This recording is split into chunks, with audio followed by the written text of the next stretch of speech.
Hello everyone.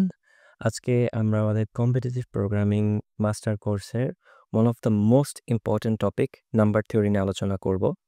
So আমাদের বেশ কিছু ম্যাথমেটিক্যাল কনসেপ্টের সাথে এনকাউন্টার করতে হবে, যেগুলো আমি শুরু থেকে শেষ পর্যন্ত স্টেপ বাই স্টেপ সবগুলো টপিক কভার করার চেষ্টা করব। আর যদি একটা সিঙ্গেল ভিডিওতেই টপিকগুলো কভার করতে না পারি, তাহলে এটার একটা পার্ট 2 চলে আসবে। ওকে, দেন লেটস গেট স্টার্টেড। ওকে, দেখো, নাম্বার থিওরিতে আমরা প্রথমে যে টপিকটি নিয়ে একটু ছোট করে আলোচনা করব, এটা হচ্ছে জাস্ট একটা আমাদের এলিমেন্টারি সূত্র। আমি জাস্ট একটু মনে করিয়ে দিতে চাই। সেটা হচ্ছে সাম অফ পাওয়ার্স। ওকে, এই ফর্মুলাটা হয়তো তোমরা অনেকে জানো, তাও আমি জাস্ট একবার রিকল করে দিচ্ছি। ধরো তোমার কাছে ন্যাচারাল নাম্বার রয়েছে 1 থেকে n পর্যন্ত। ওকে, এবং এগুলার সাম বের করতে বলছে। তাহলে এটার ফর্মুলাটা কি হবে? কারণ আমি যদি এটাকে লিখি summation of K equals to 1 থেকে n পর্যন্ত। ওকে, তাহলে এটার ফর্মুলাটা কি হবে? ফর্মুলাটা হচ্ছে n ইন্টু n প্লাস 1/2। ওকে, নেক্সট থিং হচ্ছে, ধরো যদি তোমাকে এই নাম্বারগুলো স্কোয়ার দেওয়া থাকে, সে 1 square plus 2 square plus 3 square plus n square, তাহলে আমরা বলতে পারি summation of K square K equals to 1 থেকে n, এটার ফর্মুলা হবে 1/6 n into n plus 1 into twice n plus 1। ওকে, আরেকটা আছে, সেটা হচ্ছে ধরো যদি তোমার কাছে কিউব দেওয়া থাকে, let's say 1 cube plus 2 cube plus 3 cube plus dot dot dot n cube, ঠিক আছে? তাহলে এটার সামেশন কত হবে? এটার সামেশন হবে সিম্পলি সামেশন অফ কে যেটা ছিল এটার স্কোয়ার। ওকে, তার মানে ধরো যদি আমরা ফর্মুলাইজ করতে চাই, সামেশন অফ কে কিউব মানে হচ্ছে summation of K whole square. Okay, summation of K এর ফর্মুলা কি ছিল? এটাকে জাস্ট আমরা স্কোয়ার করে দেব, রাইট? তাহলে আমি বলতে পারি half n into n plus 1 entirely square. Okay, এটা হচ্ছে সামেশন অফ কে কিউবের ফর্মুলা। ওকে, এই তিনটা ফর্মুলা মোটামুটি আমাদের অনেক সময় কাজে লেগে আছে, সো এই জন্য একটু ছোট করে রিকল করে দিলাম। ওকে, দেন নেক্সট আপ আমরা হচ্ছে রিকার্সিভ কম্পিউটেশন নিয়ে একটু আলোচনা করব, a to the power n এর। Okay, recursive computation of a to the power n, এটাকে অনেক সময় ফাস্ট কম্পিউটেশনও বলা হয়, ফাস্ট কম্পিউটেশন।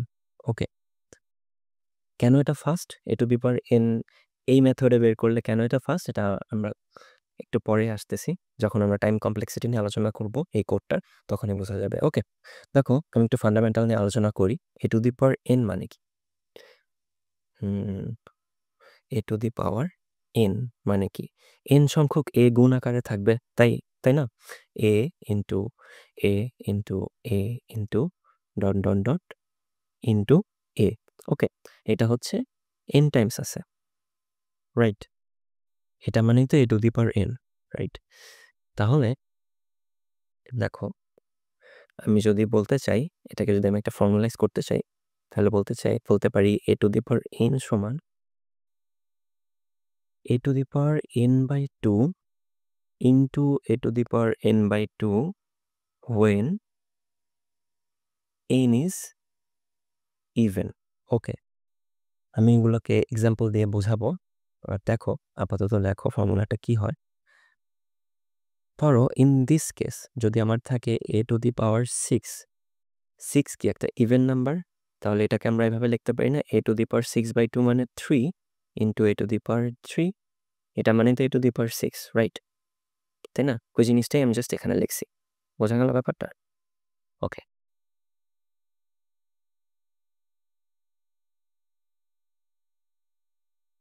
এবার দেখো, a to the power n সমান a into a to the power n-1, এটা কখন? যখন when n is odd। ওকে, দেখো এটা কিভাবে হচ্ছে। ধরো তোমার কাছে আছে হচ্ছে a to the power 7, in that case n কি? অড, তাহলে এটাকে আমরা লিখতে পারি a প্রথমে লিখবো a into a to the power n minus 1, a to the power 7 minus 1 কত, a টু দি পাওয়ার 6। ওকে, বুঝা গেল? এইটাই জাস্ট আমি ফর্মালাইজ করছি। এটা হচ্ছে অডের কেস।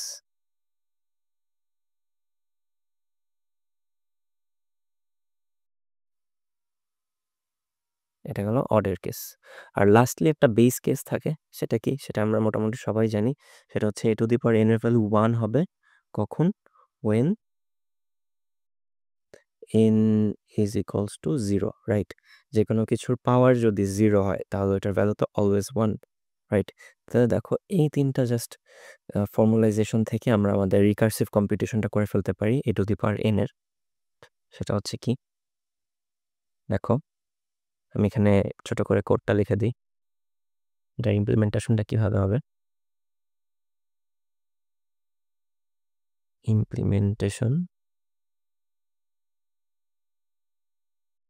ধরো আমি একটা ফাংশন নিলাম ডাবল পাওয়ার। ওকে, ফাংশনের প্যারামিটার নিলাম ধরো a আর হচ্ছে n। a হচ্ছে আমার বেস আর n হচ্ছে পাওয়ার। ওকে, এতটুকু তো ক্লিয়ার।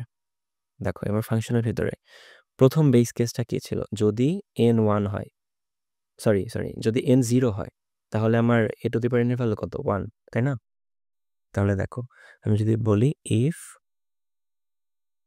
n ইকুয়াল 0, তাহলে আমি জাস্ট সিম্পলি 1 রিটার্ন করে দেব, রিটার্ন 1।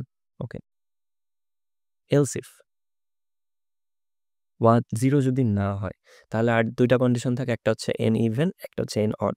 তাহলে আমি যদি বলি n ইভেন, n যদি ইভেন হয় তাহলে ইন দ্যাট কেস আমাকে এইটা কম্পিউট করতে হবে, রাইট? এটা কম্পিউট করতে হবে, তাই না? তাহলে n যদি ইভেন হয় তাহলে আমাকে a to the power n/2 into a to the power n/2 compute করতে হবে। তাহলে আমি আগে a টু দি পাওয়ার n/2টা নিয়ে আসি। যদি a টু দি পাওয়ার n/2টা ক্যালকুলেট করতে পারি তাহলে তো আমি জাস্ট ওইটার সাথে গুণ করে দিলেই হয়ে যাচ্ছে, রাইট?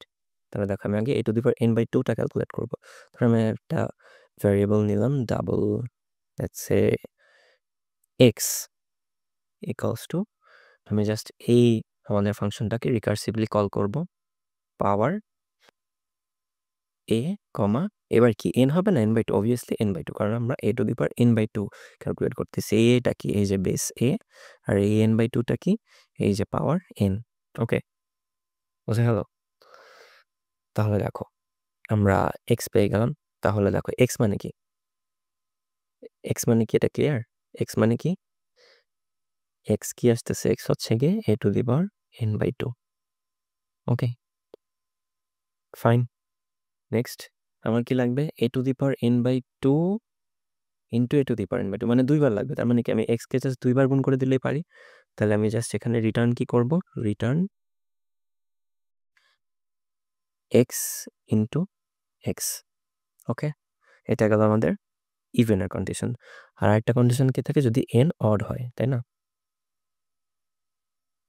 দাঁড়াও একটু, হ্যাঁ ওকে, আরেকটা যদি থাকে এলস। কি? এলস মানে হচ্ছে ইন অড। তাহলে ইন দ্যাট কেস আমরা কি রিটার্ন করবো? ইন দ্যাট কেস আমরা রিটার্ন করবো কি? a into a to the power n-1, right? তাহলে দেখো জাস্ট কি রিটার্ন করব? Return a into power of a comma n-1, তাই না? কারণ কি? কারণ হচ্ছে, আচ্ছা আমি এটা একটু কালারটা চেঞ্জ করি। কারণ হচ্ছে দেখো এইটা কি? এই a বেস আর n-1 হচ্ছে এই n পাওয়ার। তাহলে এটা মানে কি? এটা মানে হচ্ছে a to the power n-1। বোঝা গেল?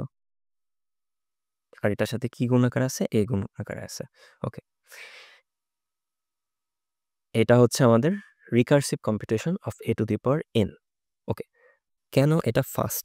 ওকে, তাহলে দেখো আমরা ছোট করে যদি এটা টাইম কমপ্লেক্সিটি অ্যানালাইজ করার ট্রাই করি তাহলে তুমি খেয়াল করলে দেখবে যে এইটা big of logarithmic n A compute হচ্ছে। ওকে, প্রত্যেক ইটারেশনে কমে যাচ্ছে বা আমরা এটাকে পাওয়ারে ডিভাইড করতেছি। সো এটার টাইম কমপ্লেক্সিটি কি হবে? এটার time complexity big of log n. Okay, বোঝা গেল ব্যাপারটা? Okay, next up digits. Okay, digits. ধরো আমাদের কাছে একটা ডিজিট দেওয়া আছে, একটা নাম্বার দেওয়া আছে। ধরো n ইকুয়ালস টু তোমার দেওয়া আছে 1 2 3 4। ওকে, এটা একটা নাম্বার, ঠিক আছে, একটা সংখ্যা। এখন আমি চাচ্ছি এই সংখ্যার মধ্যে প্রত্যেকটা ইন্ডিভিজুয়াল ডিজিটকে এক্সট্র্যাক্ট করতে। ওকে, মিনস হচ্ছে কি আমি এই সংখ্যা থেকে a কে আলাদা করব, 2 কে আলাদা করব, 3 কে এক্সট্র্যাক্ট করব, 4 কে এক্সট্র্যাক্ট করব। ওকে, সো এই কাজটা আমি কিভাবে করতে পারি? এটাকে বলা হয় extraction of digit. Okay, extraction of digit. এটা খুবই ইউজফুল একটা টুল, আমাদের অনেক সময় কাজে লাগে। তো দেখো এই কাজটা আমরা কিভাবে করতে পারি। ধরো ফর এক্সাম্পল আমি যদি তোমাকে বলি স্টেপ 1। ওকে, ধরো আমাদের যে নাম্বারটা আছে 1 2 3 4, এইটাকে আমি 10 দিয়ে মড করতে পারি। মড করলে কি হবে, এই যে 1234 নাম্বারটা ফার্স্ট থেকে 10 দিয়ে ডিভাইড হবে, রাইট? আমি যদি ছোট করে একটু রাফ করে দেখাই সাইডে, 1234 নাম্বারটা 10 দিয়ে ডিভাইড হবে। 10 দিয়ে ডিভাইড হলে কি হবে, আমাদের 123 থাকবে, তাই না? সো 123 থাকবে। আর মড করলে 1234কে যদি আমি 10 দিয়ে মড করি তাহলে আমাদের কি থাকবে, 4 থাকবে, রাইট? তাহলে দেখো ওই কাজটাই করছি, আমি জাস্ট 1234কে 10 দিয়ে মড করছি। তাহলে 1234কে যদি আমি 10 দিয়ে মড করি তাহলে আমরা পাচ্ছি কত, 4। খেয়াল করে দেখবে যে এই 4টাই হচ্ছে আমাদের এই সংখ্যার লাস্ট ডিজিট। তাহলে আমরা 10 দিয়ে মড করলে কি পাই, লাস্ট ডিজিট পাই। ওকে, এখন পরবর্তী স্টেপে আমরা 1234কে যদি 10 দিয়ে ডিভাইড করি, ওকে, ইন্টিজারে ডিভাইড করি, কোনো ডেসিমাল পয়েন্ট আমরা নিব না, তাহলে আমরা কি পাচ্ছি, 10 দিয়ে যেহেতু ডিভাইড করতেছি তাহলে কি হবে, একটা ডিজিট করে কমে আসবে, লাস্ট ডিজিটটা কমে আসবে, তাহলে রিমেইনিংয়ে থাকবে 123। সেটা আমরা এখানেও দেখলাম, তাই না? 123। ওকে, ফাইন। এটা গেল আমাদের স্টেপ 1। তাহলে স্টেপ 1 শেষে প্রথম স্টেপে আমরা কি পাচ্ছি, 4 পাচ্ছি। দেখো আমাদের একটা ডিজিট এক্সট্রাক্ট করা ডান। ওকে, নেক্সট স্টেপ আমি আসি স্টেপ 2তে। স্টেপ 2তে আমরা আবার আমাদের লাস্ট যে ডিজিটটা পাইছিলাম 123, ওইটাকে নিয়ে আসবো ধরে। কারেন্টলি আমাদের এন কত হয়ে গেছে, 123 হয়ে গেছে, তাই না? এটা হচ্ছে আমাদের এখন এন, ঠিক আছে? আমরা আবার স্টেপ 1 রিপিট করব। স্টেপ 1 এ কি করছিলাম, প্রথমে এনকে 10 দিয়ে মড করছিলাম, তাহলে এখানেও কি সেম 123কে 10 দিয়ে মড করব। ওকে, তাহলে এবার কি পাবো, এবার পাবো 3, যেটা হচ্ছে এইটার লাস্ট ডিজিট। ওকে, 3 পাইলাম। এবার পরের স্টেপে কি, 123কে 10 দিয়ে ভাগ করব। ভাগ করলে কি হবে, এই নাম্বারটা এক ডিজিট কমে গিয়ে হয়ে যাবে 12। এটা হচ্ছে আমাদের নতুন এন। ওকে, আর এই 3টা কি, লাস্ট ডিজিট। দেখো সেকেন্ড স্টেপে আমরা কি পেলাম, আমরা এই যে 3 পেয়ে গেছি। ওকে, 3 পেলাম। এবার দেখো স্টেপ 3, স্টেপ 3। ওকে, এই স্টেপে লাস্ট আমাদের এন কি ছিল, 12। 12কে নিয়ে আসলাম। এবার আগের মতো আবারও 10 দিয়ে ডিপ মডিউলাস করলাম। 10 দিয়ে মড করলে কি হবে, লাস্ট ডিজিট যেটা 2 পাবো, এক্সট্রাক্ট হবে। আর আবার এনকে কি করব, 10 দিয়ে ডিভাইড করব। ডিভাইড করলে কি হবে, 12কে 10 দিয়ে ডিভাইড করলে থাকবে আমাদের 1, রাইট? এটাই হচ্ছে আমাদের নতুন এন এবার। ওকে, দেখো এবারে আমরা এই স্টেপে কি পেলাম, 2 পাইলাম, আরেকটা ডিজিট 2 পেলাম আমাদের সংখ্যার। ওকে, এবার স্টেপ 4। স্টেপ 4 এ আমাদের লাস্টলি 1 কি ছিল, এন কি ছিল, 1। তাহলে 1কে নিয়ে আসি, আবার মড 10 করি। তাহলে 1 মড 10 করলে কি হবে, অবভিয়াসলি 1ই হবে। ছোট সংখ্যাকে যদি বড় সংখ্যা দিয়ে মড করা হয় তাহলে ওটার ভ্যালুটা কি হয়, অবভিয়াসলি ছোট সংখ্যা হয় অলওয়েজ, তাই না? তাহলে দেখো 1 হচ্ছে আমাদের লাস্ট ডিজিট। লাস্ট ডিজিট, এবং আবার কি করতে হয়, 1কে 10 দিয়ে ভাগ করতে হয় বা n-কে 10 দিয়ে ভাগ করতে হয়। তাহলে ইন দিস কেস কি হলো, আমরা কি পাচ্ছি, 0 পাচ্ছি। এটা খুবই ইম্পর্টেন্ট। দেখো লাস্টলি 1কে 10 দিয়ে ভাগ করার পর আমরা 0 পেয়ে যাচ্ছি। এখন দেখো এটা হচ্ছে আমাদের নতুন n, তাই না? এই যে এই 0টা হচ্ছে আমাদের নতুন n। এখন তুমি যদি পরের স্টেপে গিয়ে আবার 0কে ভাগ করতে চাও 10 দিয়ে, তাহলে সেটা কি পসিবল? সেটা কি পসিবল? অবভিয়াসলি না। 0কে তো ভাগ করা যায় না কিছু দিয়ে, তাই না? তাহলে ইন দ্যাট কেস এটা ইম্পসিবল। তাহলে আমাদের স্টপিং কন্ডিশন কি? আমাদের স্টপিং কন্ডিশন হচ্ছে whenever we reach the 0 তখনই আমরা স্টপ করে যাব। এটা হচ্ছে আমাদের বলতে পারো স্টপিং কন্ডিশন। স্টপিং কন্ডিশন, ওকে। যখন আমাদের n 0 হয়ে যাবে, n হয়ে যাবে 0, ওকে। বোঝা গেল স্টেপগুলো? এই হচ্ছে আমাদের এক্সট্রাকশন অফ ডিজিট। তাহলে দেখো তো আমরা আমাদের n, যেখানে আমাদের 4টা ডিজিট ছিল, আমরা কি 4টা ডিজিট এক্সট্রাক্ট করতে পারছি? প্রথম স্টেপে আমরা 4 এক্সট্রাক্ট করলাম, সেকেন্ড স্টেপে আমরা 3 এক্সট্রাক্ট করলাম, সরি হ্যাঁ, থার্ড স্টেপে আমরা 2 এক্সট্রাক্ট করলাম, অ্যান্ড লাস্ট স্টেপে আমরা 1 এক্সট্রাক্ট করলাম। 1 2 3 অ্যান্ড 4, ওকে। তাহলে আমাদের টোটাল 4টা ডিজিট এক্সট্রাকশন হয়ে গেছে। এভাবে করে আমরা যে কোনো অ্যামাউন্ট অফ ডিজিট এক্সট্রাক্ট করতে পারি, ওকে। তাহলে দেখো এটাকে আমরা ইমপ্লিমেন্টেশন কিভাবে করব। তাহলে আমি যদি এটাকে ইমপ্লিমেন্ট করতে চাই, দেখছে যদি বলি ইমপ্লিমেন্টেশন, ওকে, ইমপ্লিমেন্টেশন। দেখো আমি হচ্ছে এখানে সুডো কোড লিখবো, ওকে। ছোট করে একটা সুডো কোড লিখে দিই, সুডো কোড। আমাদের স্টপিং কন্ডিশনটা কি ছিল মনে আছে? আমাদের স্টপিং কন্ডিশনটা ছিল when n equals to 0, right? when n equals to 0। তাহলে দেখো আমাদের সুডো কোড কি হবে, আমরা একটা while লুপ ইউজ করতে পারি। while কতক্ষণ পর্যন্ত? যখন n greater than 0। তার মানে কি n যতক্ষণ না 0 হচ্ছে ততক্ষণ আমরা এই লুপটা কন্টিনিউ করব। n যখনই 0 রিচ করবে আমরা জাস্ট লুপ থেকে বের হয়ে আসবো। এটা আমাদের স্টপিং কন্ডিশন, ওকে। while n greater than 0 আমরা একটা ভ্যারিয়েবল নিতে পারি, ধরো ইন্টিজার লাস্ট ডিজিট,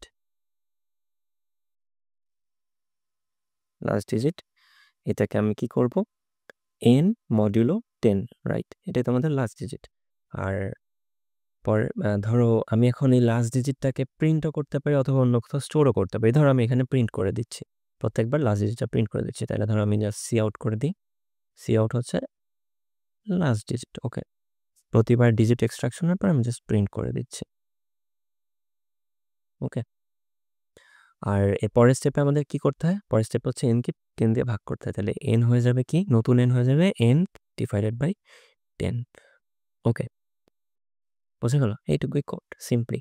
দেখো আমি একটু ছোট ছোট করে যদি ড্রাই রান করি কোডটা, ধরো আমার n আছে হচ্ছে গিয়ে 25, তাহলে 25 এর মধ্যে থেকে আমাকে কি এক্সট্রাক্ট করতে হবে? 2 আর 5, তাই না? তাহলে দেখো n এর মধ্যে আমি 25 পুট করলাম, 25 কি গ্রেটার দেন 0? ইয়েস। তাহলে আমাদের লাস্ট ডিজিট কি হবে? n মডিউলো 10, তাইলে লাস্ট ডিজিট পাচ্ছি 5, আমাদের আউটপুট কি আসবে? 5। এটা ধরো আমাদের আউটপুট বক্স। প্রথমে পেলাম 5, ওকে। এরপরে n কি হয়ে গেল? n হয়ে গেল n/10, n ছিল 25, তাইলে নতুন n হয়ে গেল কি 25/10 মানে 2, ওকে। এই হলো আমাদের নতুন n। পরের বার সেকেন্ড ইটারেশনে n হয়ে গেল এখন 2, 2 কি 0 থেকে বড়? ইয়েস। তাহলে আমাদের নতুন লাস্ট ডিজিট এখন কি হবে? n mod 10 মানে 2 মডিউলো 10, হুইচ ইজ কত? 2, রাইট? তাহলে আমি এখন যদি আবার প্রিন্ট করি তাহলে এখন কি পাবো? 2। এই যে আমাদের আউটপুট স্ক্রিনে আমরা 2 পেলাম, ওকে। পরের স্টেপে n হয়ে যাবে n/10, তাহলে এখন নতুন n কি হবে? n equals to 2/10, right? n equals to 2/10, which is 0। এবার দেখো পরের বার আবার n কি হয়ে যাচ্ছে? 0। 0 কি গ্রেটার দেন 0? নো, এটা একটা ফলস কন্ডিশন। তাহলে কি হবে? আমরা জাস্ট সিম্পলি এই while লুপ থেকে ব্রেক করে চলে আসবো। তাহলে আমাদের আউটপুট স্ক্রিনে আমরা কি পাচ্ছি? 5 আর 2। ওকে? বোঝা গেল? এখন যদি তুমি সিম্পলি মনে করো যে আমাদের এটা চাও যে আমাদের নাম্বারটা তো 25 ছিল, বাট আমরা রিভার্স অর্ডারে প্রিন্ট করলাম ডিজিটটাকে 5 আর 2। আমি চাচ্ছি আমার যে অর্ডারে নাম্বারগুলো আছে এই ডিজিটের মধ্যে সেই অর্ডারে প্রিন্ট করতে, মানে 2 আর 5। তুমি কি করবা? সিম্পলি জাস্ট এটাকে তুমি একটা অ্যারের মধ্যে নিয়ে নিতে পারো বা একটা ভেক্টরের মধ্যে নিতে পারো, স্টোর করতে পারো না? করে তুমি জাস্ট এটাকে সর্ট করে দাও। তাহলে তো হয়ে যায়। সিম্পল না? Very simple. আমার তো জাস্ট এক্সট্রাকশনের প্রসেসটা দরকার। এক্সট্রাকশন করার পরে আমি ওটাকে যেভাবে ইচ্ছা ম্যানিপুলেট করতে পারি। তাই না? That's very simple. ওকে। তাহলে দেখো এইটার ক্ষেত্রে, এই কোডের ক্ষেত্রে টাইম কমপ্লেক্সিটি কি হবে? আমি যদি বলতে চাই এই কোডের টাইম কমপ্লেক্সিটি কি হবে? টাইম কমপ্লেক্সিটি হবে big of log base 10 n. Why base 10? কারণ কি আমরা প্রতিবার n equals to n/10 করতেছি, রাইট? 10 দিয়ে ভাগ করতেছি প্রত্যেকবার, এজন্য 10 base 10 n। ওকে, সো log base 10 n তো খুবই ফাস্ট কম্পিউটেশন, রাইট? তোমরা জানো, যদি তোমরা টাইম কমপ্লেক্সিটি জেনে আসো বা পড়ে আসো তাহলে তোমরা বুঝবে যে big of log n এটা হচ্ছে খুবই ফাস্ট কম্পিউটেশন।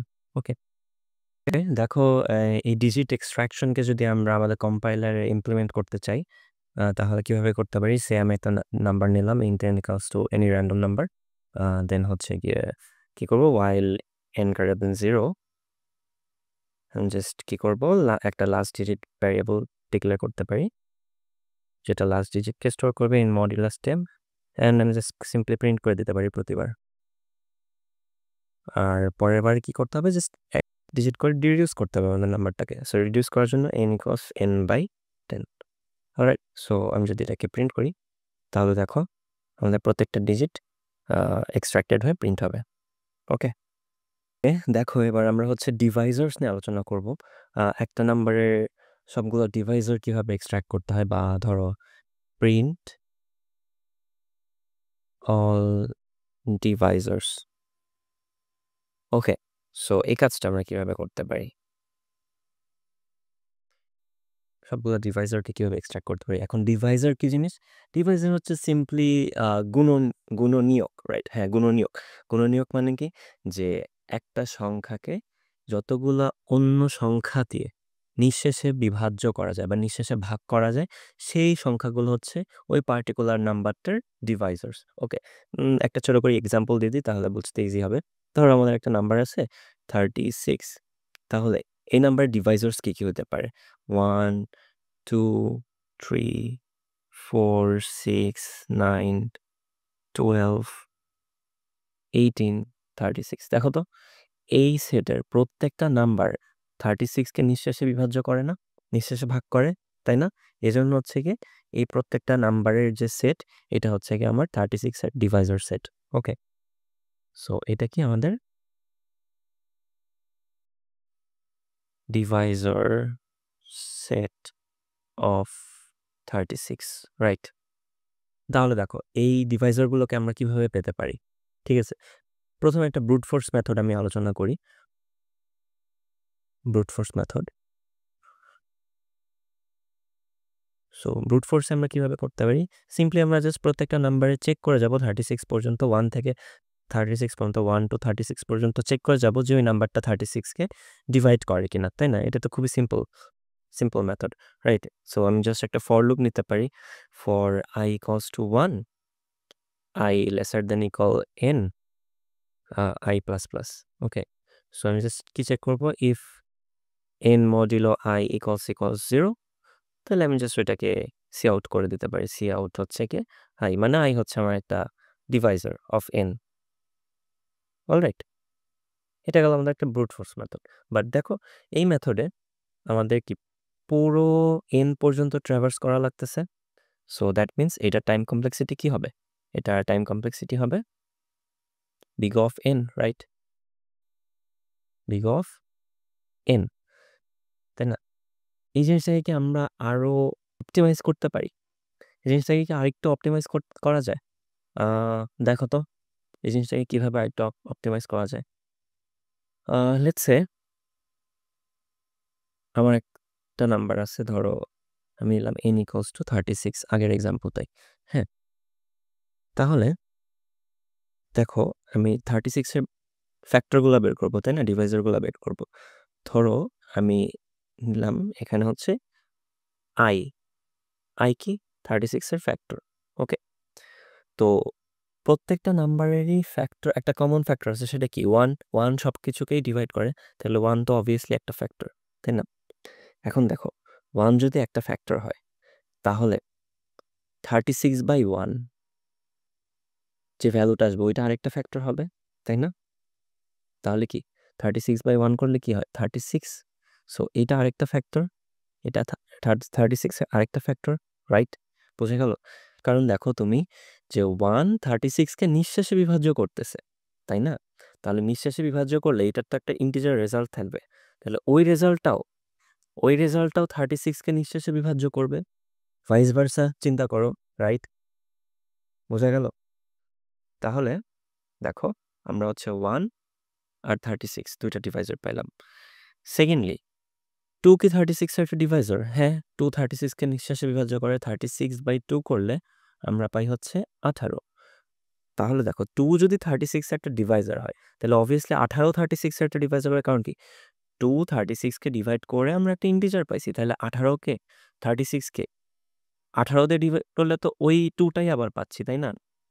তো সো ইন দ্যাট সেন্স 18ও আরেকটা ডিভাইজার 36 এর, তাহলে আমরা বলতে পারি যে 36 divided by 2 which is 18 is also a divisor. এখন দেখো 3 কি 36 এর একটা Deviser? Yes, 3 is also a divisor of 36, কারণ 36/3 করলে আমরা পাই হচ্ছে 12।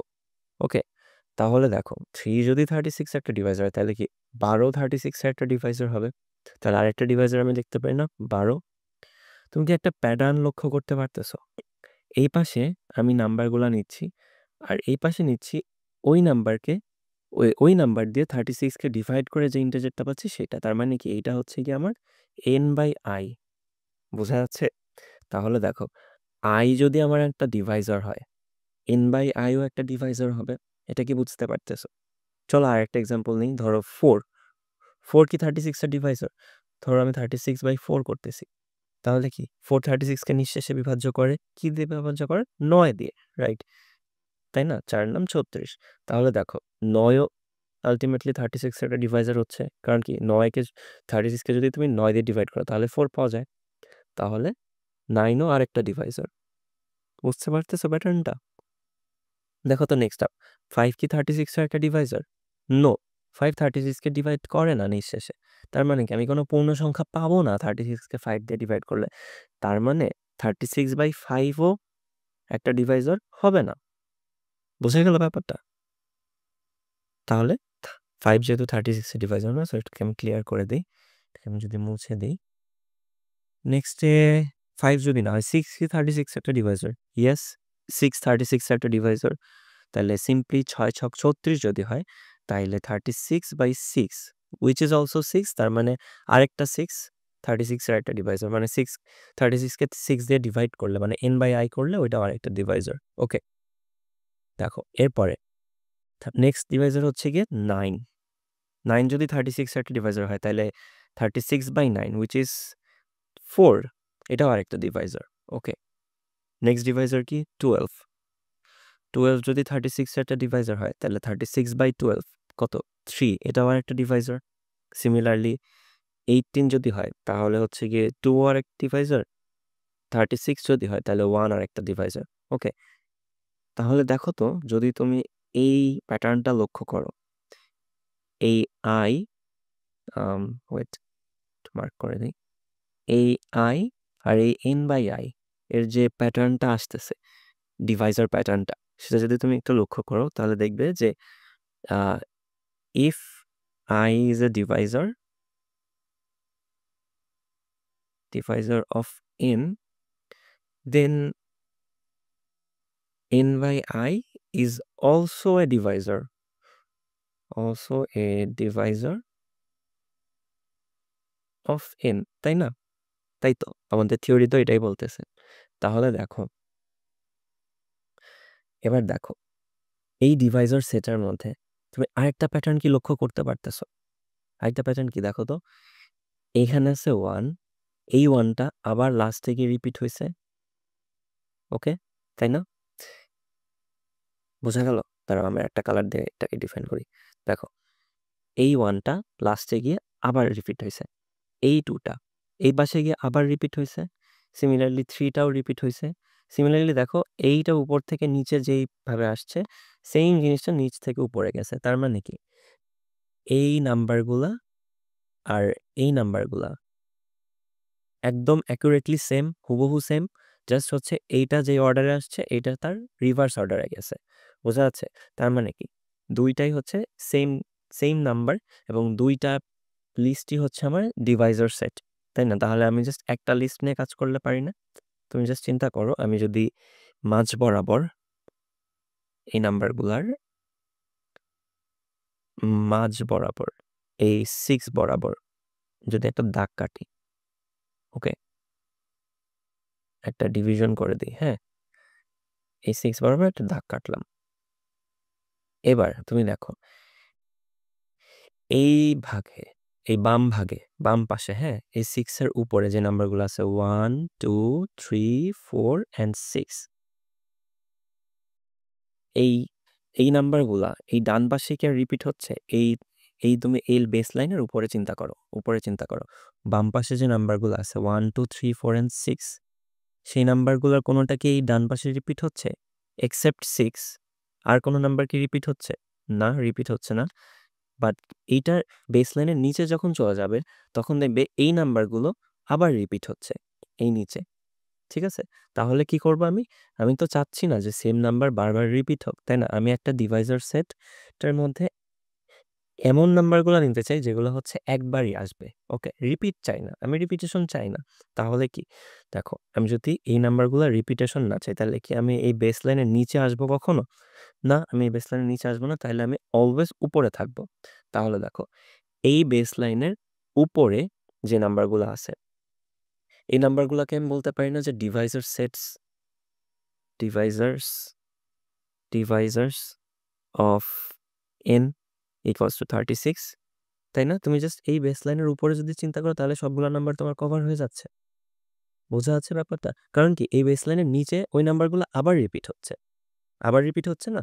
সো তুমি জাস্ট অর্ধেক নিয়ে চিন্তা করো, এই বেস লাইন পর্যন্ত চিন্তা করো, তাহলেই হয়ে যাচ্ছে। তাহলে দেখো আমি যদি এই বেস লাইনের উপরে এখান থেকে এই 6 পর্যন্ত আমি যদি নাম্বারগুলো নেই তাহলে আমি কি নাম্বার পাই?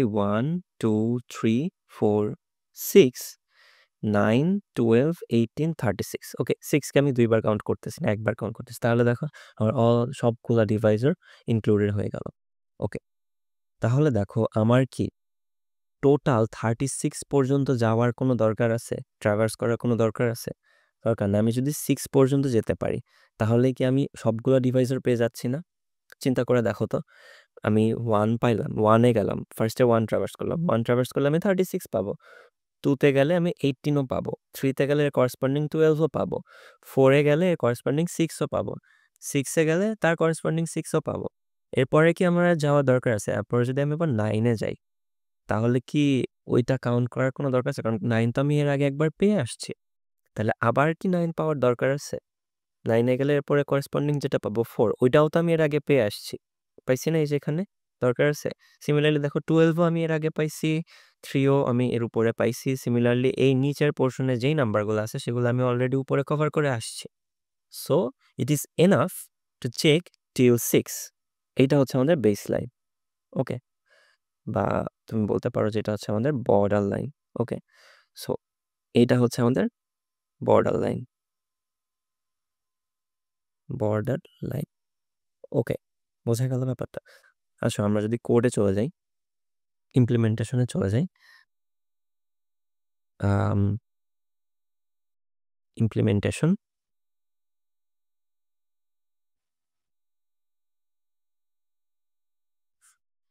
তাহলে আমি কি করব 1 থেকে শুরু করব। অবভিয়াসলি সবসময় 1 থেকে তো চেক করে আসতেই হবে, তাই না?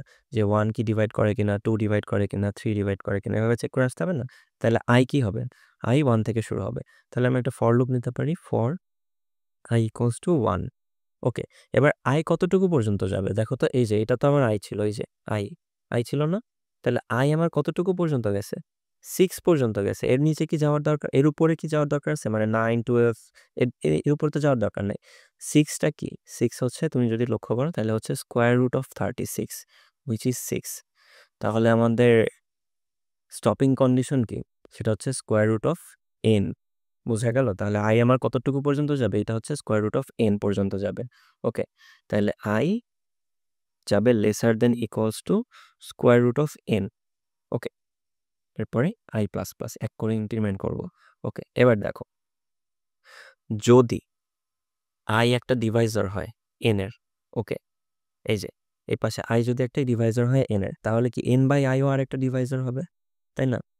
তাহলে দেখো, i তো একটা ডিভাইজার, i যদি একটা ডিভাইজার হয় তাহলে এটাকে আমি সিম্পলি সি আউট করে দিতে পারি। সি আউট হচ্ছে গিয়ে i। ওকে, একটা ডিভাইজার আমি পেয়ে গেছি। একটা ডিভাইজার কি? i, তাই না? i যদি n কে ডিভাইড করে, নিঃশেষে ভাগ করে, তাহলে কি i একটা ডিভাইজার?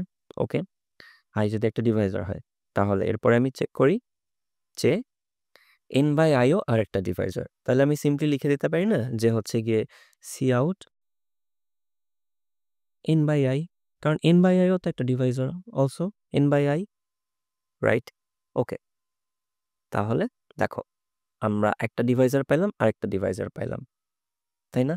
দেখো তো, আমি যদি জিনিসটাকে আরেকবার একটু ড্রাই রান করার ট্রাই করি, আমি হচ্ছে i যেটা, এই যে i যেটা, হ্যাঁ,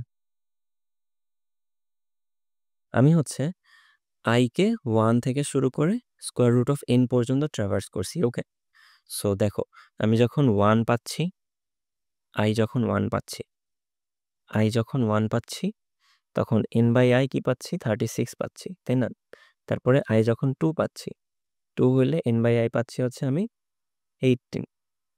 3 এর জন্য পাচ্ছি আমি 12। ওকে, 4 এর জন্য পাচ্ছি আমি 9। 6 এর জন্য পাচ্ছি আমি 6। ওকে, এই পোর্শনটুকু তুমি চিন্তা করো। ওকে, তাহলে দেখো, 1 থেকে 1, 2, 3, 4, 6, 6, 9, 12, 18, 36 এগুলো হচ্ছে আমাদের ডিভাইজার সেট। এই পোর্শনে আরেকটা জিনিস তুমি দেখতে পাচ্ছ, সেটা কি? যে 6 জিনিসটা 2 বার আসতেছে, রিপিট হচ্ছে। ওকে, 6 2 বার রিপিট হচ্ছে। কিন্তু 6 তো 6 যেহেতু একটা ডিভাইজার, আমরা তো 6 কে একবার প্রিন্ট করলেই হচ্ছে। সো আমরা চাই না যে 6 রিপিট হোক বা কোনো নাম্বারই রিপিট হোক। তাহলে এই রিপিটেশনটা আমরা কিভাবে চেক করতে পারি? আমরা চেক করব যে i যদি, এই যে i যদি n কে ডিভাইড করে, এবং তাহলে কি n বাই i ও একটা ডিভিজর? আমরা জাস্ট চেক করব যে n বাই i কি আবার i এর সমান কিনা। ওকে, n বাই i কি আবার i এর সমান কিনা? যদি n বাই i এর সমান না হয়, তাহলে আমরা n বাই i কে নতুন করে প্রিন্ট করব। আর যদি n বাই i এর সমান হয়, ইন দ্যাট কেস দেখো i ও 6, n বাই i ও 6, তাহলে কি n বাই i এর সমান? তাহলে আমরা n বাই i কে প্রিন্ট করব না। তাহলে সিম্পলি আমরা জাস্ট একটা ইফ কন্ডিশন দিয়ে দেবো এখানে। কন্ডিশনটা কি হবে? যে if n by i, sorry, if n by i not equals to i, okay, তাহলে আমি সিম্পলি সি আউট করে দেবো n বাই i। কারণ তখন কি n বাই i হচ্ছে কি আমার আরেকটা unique divisor. But n by i যদি i এর সমান হয়, তার মানে কি আমি i একবার পেয়ে গেছি, সো n বাই i আরেকবার পাওয়ার তো কোনো দরকার নেই, তাই না? তো ইন দ্যাট কেস আমি হচ্ছে কি জাস্ট সিম্পলি প্রিন্ট করে দিতে পারি। এবার এই কোডে তুমি অপটিমাইজেশনটা কি লক্ষ্য করতে পারতেছো? এই কোডে যদি তুমি অপটিমাইজেশন চেক করতে চাও, তাহলে দেখো, আমরা 1 থেকে রুট n পর্যন্ত ট্রাভার্স করতেছি, স্কোয়ার রুট ওভার n পর্যন্ত ট্রাভার্স করতেছি। তাহলে এই কোডের টাইম কমপ্লেক্সিটি কি হবে? Big of square root over n, তাই না? Time complexity big of square root over n। Okay, তাহলে দেখো, আগের বার ব্রুট ফোর্স মেথডে আমরা যখন করছিলাম, তখন আমাদের টাইম কমপ্লেক্সিটি কি আসছিল? Big of n। এইবার অপটিমাইজ মেথডে আমাদের টাইম কমপ্লেক্সিটি কি আসছে? Big of square root over n, which is definitely better than previous one. তাহলে এটাকে আমরা একটা বলতে পারি যে অপটিমাল অ্যাপ্রোচ। ওকে, তাহলে এটাকে আমরা বলতে পারি যে অপটিমাল। Optimal approach. ওকে, বোঝা গেল। তো আমরা যদি এটাকে আমাদের কম্পাইলারে রান করতে চাই, দেখো ধরো আমরা একটা নাম্বার নিলাম, আমাদের এক্সাম্পলের নাম্বারটা 36। সো কি করব, সেটা হচ্ছে কি ধরো for I equals 1, I lesser than equals square root over n, which is an optimal method, optimal approach. So আমি কি চেক করব যে I n এর ডিভাইজার কিনা। So if n modulo I equals 0, so in that case I is a divisor of n, তাহলে আমি simply I print করে দিতে পারি। and আরেকটা ডিভাইজার কি হবে, আরেকটা ডিভাইজার হবে হচ্ছে কি n by I, right? n by I, but edge কেসটা মনে আছে, এটা হচ্ছে কি যদি I 6 হয়ে যায় তাহলে n by I ও তো 6 হয়ে যাচ্ছে, তখন কি 6 দুইবার প্রিন্ট হচ্ছে, বাট সেটা তো আমি চাই না। তাহলে জাস্ট একটা আমরা চেক করার জন্য একটা ইফ স্টেটমেন্ট ইউজ করতে পারি, সেটা হচ্ছে যে যদি if n by I not equals to I হয়, তাহলেই আমরা জাস্ট সি আউট করবো n by I K, otherwise করবো না। ওকে, তাহলে দেখো আমি যদি এটাকে রান করি, দেখো তো এই যে আমার 36 এর সবগুলো ডিভাইজার প্রিন্ট হচ্ছে 1, 36, 2, 18, 3, 12, 4, 9, 6। অ্যান্ড এটাকে সিম্পলি যদি তুমি অ্যাসেন্ডিং বা ডিসেন্ডিং অর্ডারে প্রিন্ট করতে চাও তাহলে কি করবা, জাস্ট একটা ভেক্টরে নিয়ে নাও, নিয়ে সর্ট করে ফেলো, ইজি। ওকে, নেক্সট টপিক হচ্ছে আমাদের প্রাইম টেস্টিং। ওকে, আমরা বলতে পারি প্রাইমালিটি টেস্টিং। সো আমরা বেসিক্যালি কোনো একটা নাম্বার প্রাইম কিনা সেটা চেক করব। ওকে, ইজ প্রাইম অর নট, এটা চেক করব। সো এটা কিভাবে চেক করব, তার আগে একটু ছোট করে বলে নিই what is a prime number. So prime number কি, প্রাইম নাম্বার হচ্ছে কি এমন একটা নাম্বার যেটার শুধু দুইটা ডিভাইজার থাকবে, একটা হচ্ছে 1 আর একটা হচ্ছে ইটসেলফ, ওই নাম্বারটা ইটসেলফ। সো এই দুইটা বাদে যদি অন্য কোনো ডিভাইস না থাকে তাহলে সেই নাম্বারগুলোকে আমরা বলি prime number. a number that has no divisors except 1 and itself. Okay, for example ধরো 7 is a prime number, 7 এর ডিভাইজার সেট যদি তুমি ক্যালকুলেট করো তাহলে শুধু 1 আর 7 পাবা। তোমার সিমিলারলি 11, এটাও একটা প্রাইম নাম্বার, 11 এর ডিভাইজার কি শুধু 1 আর 11। সো নন প্রাইম কি হতে পারে, এটা হচ্ছে প্রাইম। আর নন প্রাইমের এক্সাম্পল কি হতে পারে, নন প্রাইমের এক্সাম্পল হতে পারে হচ্ছে তোমার 9, 9 এর ডিভাইজার কি আছে 1, 3, 9। দেখো তো এখানে 1 আর 9 বাদে আরও একটা ডিভাইজার পাচ্ছি না আমরা, 3। That's why 9 is not a prime number, 9 একটা কম্পোজিট নাম্বার। ওকে, সো কোনো একটা নাম্বার প্রাইম কিনা সেটা আমরা কিভাবে টেস্ট করব, দেখো তো এটা টেস্ট করার ভ্যারিয়াস কিছু মেথড আছে, তার মধ্যে আমি দুইটা মেথড আলোচনা করব। প্রথমটা হচ্ছে brute force method, brute force. So brute ফোর্সে কি করব আমরা, জাস্ট আমরা চেক করব যে আমাদের নাম্বারটা, যে নাম্বারটা দেওয়া আছে গিভেন এন, এন এর ডিভাইজার কয়টা, ডিভাইজার কাউন্ট করব আমরা, ডিভাইজার কাউন্ট করব। যদি দেখি যে ডিভাইজার অনলি দুইটা, তার মানে কি দুইটা ডিভাইজার, তো প্রত্যেকটা নাম্বারেরই দুইটা ডিভাইজার মাস্ট থাকে, 1 অ্যান্ড ইটসেলফ। আমরা যদি দেখি যে আমাদের নাম্বারটার দুইটা ছাড়া আর কোনো ডিভাইজার নাই, মানে অনলি দুইটা ডিভাইজার, তার মানে তো ডেফিনেটলি এটা প্রাইম। আর যদি দুইটার বেশি থাকে ডিভাইজার, তার মানে কি ইটস নট আ প্রাইম, তাই না? জাস্ট এইটুকুই চেক করব। কীভাবে, ধরো আমরা একটা কাউন্ট ভ্যারিয়েবল রাখতে পারি, ইন্টিজার, আচ্ছা এটা হচ্ছে আমাদের কোড। ওকে, ইন্টিজার কাউন্ট ইকুয়ালস 0, আমরা জাস্ট ইটারেট করি i ইকুয়াল 1 থেকে i lesser than equal n পর্যন্ত, i প্লাস প্লাস। জাস্ট কি চেক করব, ওই নাম্বারটা n এর ডিভাইজার কিনা, তাই না? তার মানে হচ্ছে n মডুলো i ইকুয়াল 0। যদি ডিভাইজার হয় তাহলে আমরা কাউন্ট বাড়াই দেব, প্লাস প্লাস এক করে ইনক্রিমেন্ট করব। ওকে, এই হলো ঘটনা। তাহলে আমরা হচ্ছে টোটাল কাউন্টটা পেয়ে গেলাম, কয়টা ডিভাইজার আছে আমার নাম্বারের। এবার জাস্ট আমি চেক করব যে আমাদের কাউন্টটা কত। যদি আমাদের কাউন্ট 2 হয় তাহলে তো prime, right? Else not prime. Okay, তো এইটার টাইম কমপ্লেক্সিটি কি হবে? এই কোডের টাইম কমপ্লেক্সিটি দেখো, আমরা আইটারেট করতেছি 1 থেকে n পর্যন্ত, তাহলে এটার টাইম কমপ্লেক্সিটি হবে বিগ অফ n। ওকে, দেখো এই কোডটাকে কি আমরা একটু অপটিমাইজ করতে পারি? একটু আগে আমরা হচ্ছে গিয়ে একটা অপটিমাইজড মেথড দেখে আসছি না, ডিভাইজার বের করার ক্ষেত্রে। অপটিমাইজড মেথডটার টাইম কমপ্লেক্সিটি কি ছিল? Big of square root over n। তাহলে দেখো আমরা তো big of square root n এ ডিভাইজার সেট বের করতে পারতেছি, তাহলে এখানেও আমরা সেম রুলটা অ্যাপ্লাই করতে পারি না ডিভাইজার বের করার সময়? তাহলে তো আমাদের অপটিমাইজড হয়ে যাচ্ছে অ্যাপ্রোচটা। তাহলে দেখো অপটিমাইজড অ্যাপ্রোচটা কি হবে?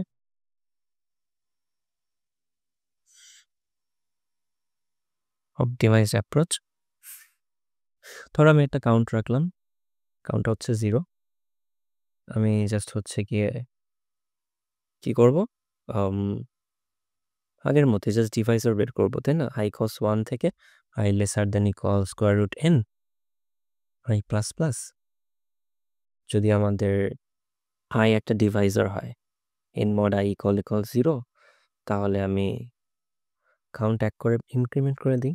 আর i যদি একটা ডিভাইজার হয়, তাহলে অবভিয়াসলি n বাই i ও একটা ডিভাইজার হবে, এবং এটা আমাদের চেক করতে হবে যে ওইটা i এর সমান কিনা, তাই না? তার মানে n by i not equal i যদি হয়, তাহলে ওইটাও একটা ডিভাইজার।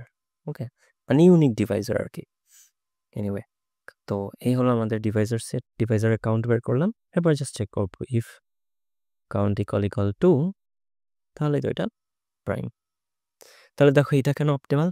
ইন দিস কেস আমরা ডিভাইজার সেট বের করতেছি স্কোয়ার রুট ওভার n এ, তাহলে এটার টাইম কমপ্লেক্সিটি কি হবে? Big of square root over n। এরপরে আমরা হচ্ছে প্রাইম ফ্যাক্টরাইজেশন নিয়ে একটু আলোচনা করব। পরের টপিকটা হচ্ছে আমাদের প্রাইম ফ্যাক্টরাইজেশন। প্রাইম ফ্যাক্টরাইজেশন বলে হচ্ছে গিয়ে তুমি যে কোনো কম্পোজিট নাম্বারকে প্রাইম নাম্বারের গুণফল আকারে প্রকাশ করতে পারবে। ওকে, তার মানে কি, ধরো যে কোনো একটা নাম্বার আছে, any number n, any number তো না, মানে এটা হচ্ছে কম্পোজিট হতে হবে obviously, any composite number n। Okay, any composite number n can be represented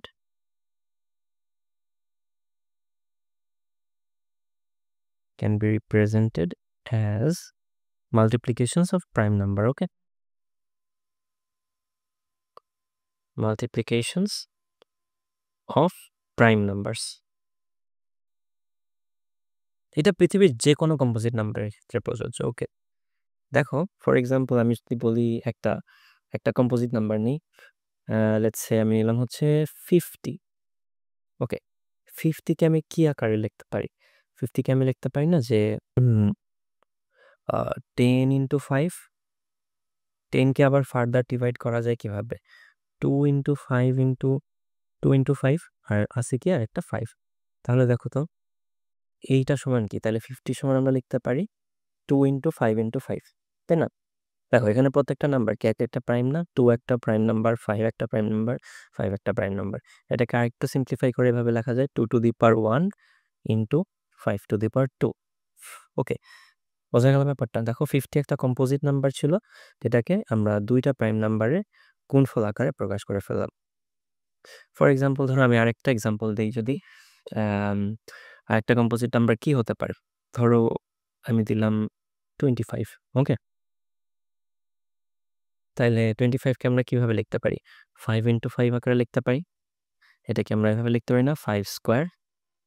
so এটাও কি একটা প্রাইম নাম্বার? তাহলে আমরা 25 যেটা একটা কম্পোজিট নাম্বার ছিল, ওইটাকে আমরা একটা প্রাইম নাম্বার আকারে প্রকাশ করলাম। প্রাইম নাম্বার বা প্রাইম নাম্বারের গুণফল আকারে প্রকাশ করতে পারি। এটা কি বলা হয়? Prime factorisation. ওকে, তাহলে এটাকে যদি আমরা জেনারেলাইজ করতে চাই, তাহলে লিখতে পারি যে n can be represented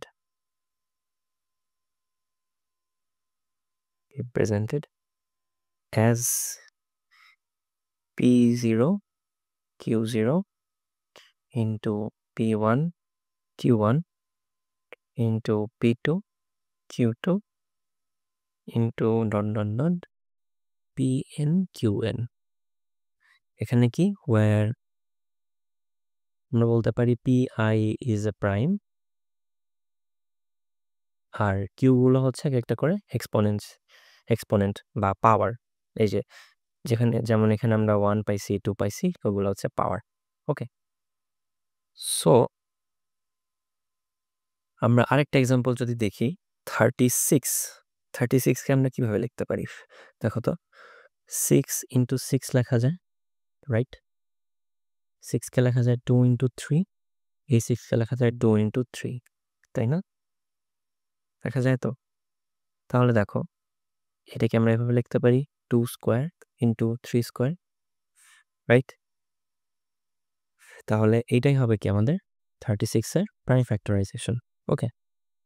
ওকে, একটা খুবই মজার প্রপার্টি আছে প্রাইম ফ্যাক্টরাইজেশনে, সেটা হচ্ছে গিয়ে যে কোনো কম্পোজিট নাম্বার n এর যদি তুমি ডিভাইজার সেটগুলো বের করো, তাহলে দেখবে যে তার যে স্মলেস্ট ডিভাইজারটা থাকবে সেটা অলওয়েজ একটা প্রাইম নাম্বার হবে। ওকে, তাহলে আমি বলতে পারি যে the smallest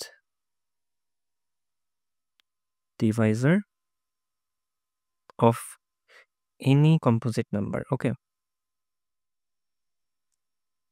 number is always a prime number. Okay, এবং আরেকটা বিউটিফুল প্রপার্টি হচ্ছে যে এই নাম্বারটা always square root of n এর থেকে ছোট হবে। ওকে, কোন নাম্বারটা? এই যে স্মলেস্ট ডিভাইজারটা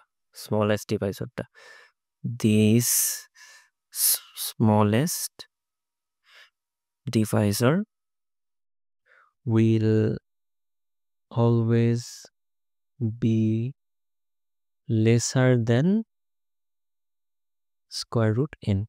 ওকে, আমরা যদি একটা প্রাইম ফ্যাক্টরাইজেশন দেখি, লেটস সে n এর prime factorization 2 to the power x into 3 to the power y into 5 to the power z into 7 to the power a into 11 to the power b into ...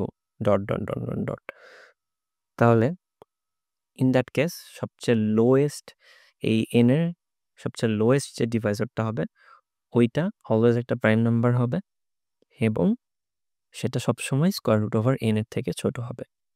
ওকে, তাহলে দেখো prime factorisation ইমপ্লিমেন্টেশনটা আমরা কিভাবে করতে পারি। ধরো implementation, ওকে, দেখো আমরা যদি একটা ফাংশন লিখি void ফ্যাক্টরাইজেশন, ওকে, বা ফ্যাক্টরাইজ, ওকে, এটার প্যারামিটার কি থাকবে? ইন্ট n, তাই না? n এরই প্রাইম ফ্যাক্টরাইজেশন করতে চাচ্ছি। ওকে, তাহলে দেখো আমি একটা লুপ ইউজ করতে পারি যেটা আইটারেট করবে 2 থেকে। কেন শুরু হচ্ছে? কারণ আমরা তো প্রাইম ফ্যাক্টরগুলা খুঁজতেছি, তাই না? তাইলে স্মলেস্ট প্রাইম নাম্বার কি? 2, অবভিয়াসলি। এই জন্য আমরা 2 থেকে স্টার্ট করতেছি। 2 থেকে আমরা যাব হচ্ছে i lesser than equal square root n এবং i এক এক করে ইনক্রিমেন্ট করব। ওকে, এরপরে যতক্ষণ আমাদের হচ্ছে গিয়ে n mod i ইকুয়াল 0 হইতে থাকবে, মানে ওই পার্টিকুলার i এর জন্য যতক্ষণ যে কয়টা আমরা হচ্ছে ফ্যাক্টর পাবো, লাইক ধরো যে আগের এক্সাম্পলে আমরা তো 36 n যখন 36 ছিল আমরা 2 এর ফ্যাক্টর কয়টা পাইছি? 2টা পাইছি না? 2 স্কোয়ার মানে কি 2 into 2। তাহলে সিমিলারলি ধরো i ইকুয়ালস টু 2 এর জন্য যতক্ষণ আমরা ফ্যাক্টর পাইতে থাকবো সেই প্রত্যেকটা ফ্যাক্টরকে আমরা কাউন্ট করব, তাই না?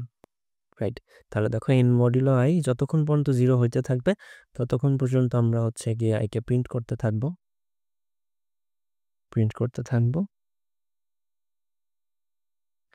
অ্যান্ড আমরা হচ্ছে গিয়ে n কে n বাই i করতে থাকবো, n বাই i এ রিডিউস করতে থাকবো। ওকে, তো কেন করতেছি আমি একটু ড্রাই রান করলে এরপরে বোঝা যাবে। ওকে, আর লাস্টলি আমরা একটা কন্ডিশন চেক করব, যদি আমাদের n 1 না হয় তাহলে ওইটাও একটা প্রাইম ফ্যাক্টর, n আর একটা প্রাইম ফ্যাক্টর, তাহলে ইন দ্যাট কেস আমাদের n কেও আউটপুট করতে হবে বা প্রিন্ট করতে হবে। ওকে, কারণ আমি পুরো একটু ব্রিফলি সামারাইজ করি। দেখো ফর এক্সাম্পল আমাদের n আছে কত? n আছে হচ্ছে 36। ওকে, n যদি 36 থাকে তাহলে কি হচ্ছে ব্যাপারটা? n যদি 36 হয়, n যদি 36 হয় তাহলে প্রথমে i শুরু হচ্ছে 2 থেকে। আমি চেক করতেছি n মডিউলো i ইকুয়াল 0 কিনা। তার মানে 36 মডিউলো 2, i এখন কত? 2। 36 মডিউলো 2 কি 0? ইয়েস। ইকুয়াল 0? ইয়েস, 0। তাহলে আমি প্রিন্ট করব কি? i আমার একটা ফ্যাক্টর, প্রাইম ফ্যাক্টর। এটা হচ্ছে ধরো আমার আউটপুট স্ক্রিন। ওকে, প্রথমে 2 প্রিন্ট হলো। এরপরে n হয়ে যাবে n/i। তাহলে নতুন n কি হবে? 36/2। 36/2 কত? 36/2 হচ্ছে 58। ওকে, এখন পরের আইটারেশনে n হচ্ছে এখন 18। তাহলে দেখো 18 মডিউলো 2 ইকুয়াল 0? ইয়েস। তাহলে হচ্ছে আবার আমরা i প্রিন্ট করব। তাহলে কি এই 2 আর একটা ফ্যাক্টর, তাই না? প্রত্যেকটা ফ্যাক্টরই তো আমাদের লাগবে। নিলাম। এরপরে আবার n রিডিউস হবে কিসে? n/i এ। তাহলে 18/i কত হয়? 18/2 কত? 9। ওকে, এবার n হয়ে গেল কত? 9। এবার দেখো 9 মডিউলো 2 কি 0? নো, 0 না। তাহলে এই হোয়াইল লুপ থেকে ব্রেক হয়ে এই আউটার ফর লুপে চলে যাবে। ফর লুপে গিয়ে এবার i হবে 1 করে ইনক্রিমেন্ট। তাহলে i আগে 2 ছিল, i এখন 3। ওকে, i হলো 3। এবার কি চেক করবে? i lesser than equal square root of n কিনা। এবার খেয়াল করো দিস টাইম n কিন্তু আর এখন 36 নাই, n এখন ডিক্রিমেন্ট হয়ে 9 হয়ে গেছে। তাহলে স্কোয়ার রুট ওভার 9 সমান কত? 3। ঠিক আছে, তাহলে i কতটুকু পর্যন্ত চলবে? 3 পর্যন্ত। তাহলে i কি laser than equal 3? Yes, i 3 is laser than equal 3। তাহলে আমাদের ভেতরে যাবে, লুপের ভেতরে। এবার ওয়াইল লুপে ঢুকবে। n মডিউলো i কি 0 নাকি? তার মানে কি n হচ্ছে গিয়ে 9, 9 মডিউলো 3 কি 0? ইয়েস, 0। তাহলে হচ্ছে 3 আমার আরেকটা ফ্যাক্টর, আমার আউটপুট স্ক্রিনে 3 যাবে। এরপরে n রিডিউস হয়ে n/i হবে, মানে n/3। তাহলে n হয়ে গেল, নতুন n হয়ে গেল 3 এখন। তাহলে আবার ওয়াইল লুপে চেক হবে 3 মডিউলো 3 কি 0? ইয়েস, 0। তাহলে আবার 3 প্রিন্ট হবে। ওকে, 3 প্রিন্ট হলো। এবার নতুন n কি হয়ে গেল? 3/3 উইচ ইজ 1। ওকে, এবার দেখো 1 মডিউলো 3 কি 0? No, not 0। তাহলে এই ওয়াইল লুপ থেকে ব্রেক হয়ে আসবে। ব্রেক হয়ে আসার পরে বাইরের ফর লুপে গিয়ে i হয়ে যাবে এবার 4। 1 ইনক্রিমেন্ট হবে। এবার দেখো আমাদের কন্ডিশন কি ছিল? i lesser than equal square root over n। Currently n কত? কারেন্টলি লাস্টলি n কত ছিল? 1। তাহলে স্কোয়ার রুট n কত হবে? 1 হবে। 4 কি 1 এর থেকে ছোট? নো, এই কন্ডিশন ফলস। তাহলে এই ফর লুপ থেকেও আমরা বের হয়ে আসব। দেন হচ্ছে গিয়ে আমাদের প্রোগ্রাম এক্সিকিউশন কমপ্লিট। তাহলে আমাদের আউটপুট স্ক্রিনে আমরা পাচ্ছি এইটা। এখন লাস্টলি দেখো, লাস্টলি আমাদের n কত ছিল? এই প্রোগ্রামে লাস্টলি আমাদের n ছিল 1। ওকে, n যদি 1 হয় তাহলে তো সেটা প্রাইম না, অবভিয়াসলি 1 তো প্রাইম না। তো ইন দ্যাট কেস আমরা আর কিছুই করব না, বাট আমাদের একটা চেক থাকবে n যদি 1 না হয় in any case. Okay, so তার মানে কি I will be left with at least 1 prime other than 1। ওকে, তো তখন কি হবে? ওই নাম্বারটা একটা প্রাইম ফ্যাক্টর হবে। তো এই জন্য আমাদের এই এনটাকে তখন প্রিন্ট করতে হবে। ওকে, সো আমি ছোট করে একটা নোট লিখে দিই যে I will be left with at least one prime number. One prime number or one after the iterations. ওকে, বোঝা গেল? এই হচ্ছে আমাদের প্রাইম ফ্যাক্টরাইজেশন। আচ্ছা দেখো, প্রাইম ফ্যাক্টরাইজেশনের খুব সুন্দর একটা প্রপার্টি আছে যেটা দিয়ে আমরা হচ্ছে ডিভাইজার সেট বের করতে পারি। ওকে, বা কোনো একটা নাম্বারের সবগুলো ডিভাইজার, কতগুলো ডিভাইজার কম্বিনেশন হওয়া পসিবল এবং টোটাল কাউন্ট কত সেটা আমরা বের করতে পারি। দেখো আমরা টপিকটার নাম দিই হচ্ছে, এগুলো প্রত্যেকটাই হচ্ছে আমাদের কম্পিটিটিভ প্রোগ্রামিংয়ের জন্য খুবই ইম্পর্টেন্ট টপিক। সো আমি অলওয়েজ রেকমেন্ড করবো যে তোমরা একটা টপিকও স্কিপ করবে না এবং খুবই মনোযোগ দিয়ে টপিকগুলো নোট করবে এবং আমার সাথে সাথে এই লেকচারগুলো কমপ্লিট করবে। তো ধরো আমরা চেক করবো হচ্ছে ডিভাইজার্স set or all the divisors of x using prime factorization.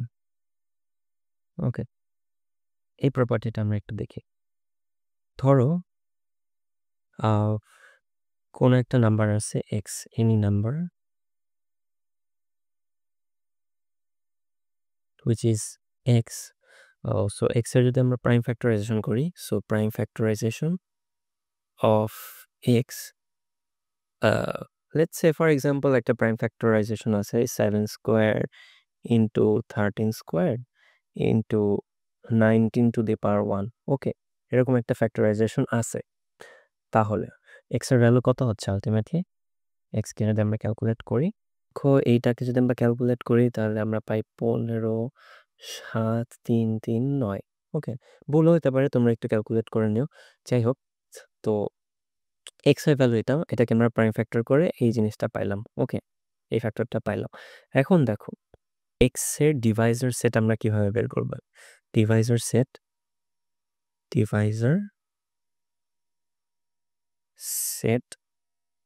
Of x, এটা আমরা কিভাবে বের করব?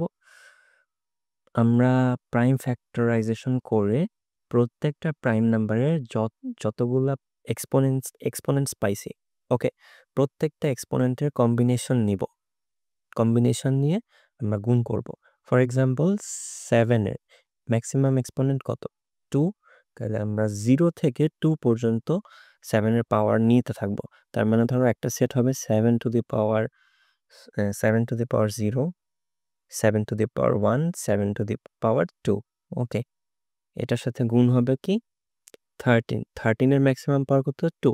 তাহলে 0 থেকে 2 পর্যন্ত নেব। 0, 13 two the power 1, 13 two the power 2। ওকে, এরপরে 19। 19-এর ম্যাক্সিমাম পাওয়ার কত? 1। তাহলে 0 থেকে 1 পর্যন্ত নেব। 19 to the power 0, 19 to the power 1। ওকে, তাহলে দেখো এই x এর টোটাল ডিভাইজার কয়টা সেটা আমরা কিভাবে বুঝবো? সেটা হচ্ছে কি আমরা জাস্ট প্রত্যেকটা কম্বিনেশন গুণ করে দেবো। এই টোটাল যতগুলা কম্বিনেশন হবে গুণ করে করে, মানে প্রত্যেকটা সেটের সাথে, ধরো এটার সাথে এটা, এটার সাথে এটা, এটার সাথে এটা, এটার সাথে এটা, এভাবে গুণ করে পরে বিভিন্ন কম্বিনেশন করে যে কয়টা আমরা নাম্বার পাবো সেগুলো হচ্ছে প্রত্যেকটা হচ্ছে আমার এক্স এর ডিভাইজার। তাহলে আমার ইন টোটাল কয়টা ডিভাইজার পাচ্ছি সেটা আমরা জাস্ট এই নাম্বারগুলোকে গুণ করে দিলে পাচ্ছি না। তার মানে কি টোটাল ডিভাইজার্স কাউন্ট কত হবে? 3 ইন্টু এখানে পাচ্ছি 3, এখানে পাচ্ছি 3, এখানে পাচ্ছি 2। তাহলে 3 ইন্টু 3 ইন্টু 2, রাইট? তাহলে দেখো কত হয়? 18। ওকে, তার মানে হচ্ছে গিয়ে এক্স এর টোটাল ডিভাইজার আছে হচ্ছে 18টা। তাহলে এটাকে যদি আমরা জেনারেলাইজ করতে চাই, so if the prime factorisation of x is, let's say 2 to the power alpha into 3 to the power beta into 5 to the power gamma into 7 to the power delta into dot dot dot dot, তাহলে Deviser set হবে এদের combination, পাওয়ারের combination. দেখো এখানে maximum power কত ছিল? 2। তাহলে আমরা কয়টা কম্বিনেশন পাইছি? 3টা। ম্যাক্সিমাম পাওয়ার ছিল 2, এখানে পাইছি 3টা। এখানে ম্যাক্সিমাম পাওয়ার ছিল 1, আমরা কম্বিনেশন পাইছি টোটাল 2টা। তার মানে ম্যাক্সিমাম পাওয়ার যত হবে তার থেকে এক সংখ্যক বেশি কম্বিনেশন পাবো, তাই না? তাহলে এখানে ম্যাক্সিমাম পাওয়ার যদি আলফা হয় তাহলে আমাদের কম্বিনেশন এক সংখ্যক বেশি হবে, তার মানে আলফা প্লাস 1। ওকে, তারপরে ইনটু পরেরটা, পরেরটা যদি হয় বিটা তাহলে বিটা প্লাস 1। সিমিলারলি এভাবে আমাদের হবে হচ্ছে গিয়ে gamma plus 1, delta plus 1 into dot dot dot. Okay, এটা হচ্ছে গিয়ে আমাদের ডিভাইজার সেট, আর এগুলোকে গুণ করলে আমরা পাবো হচ্ছে গিয়ে number of divisors, total number of divisors. Okay, total number of divisors. আমাদের নেক্সট টপিক হচ্ছে ডিভিজিবিলিটি।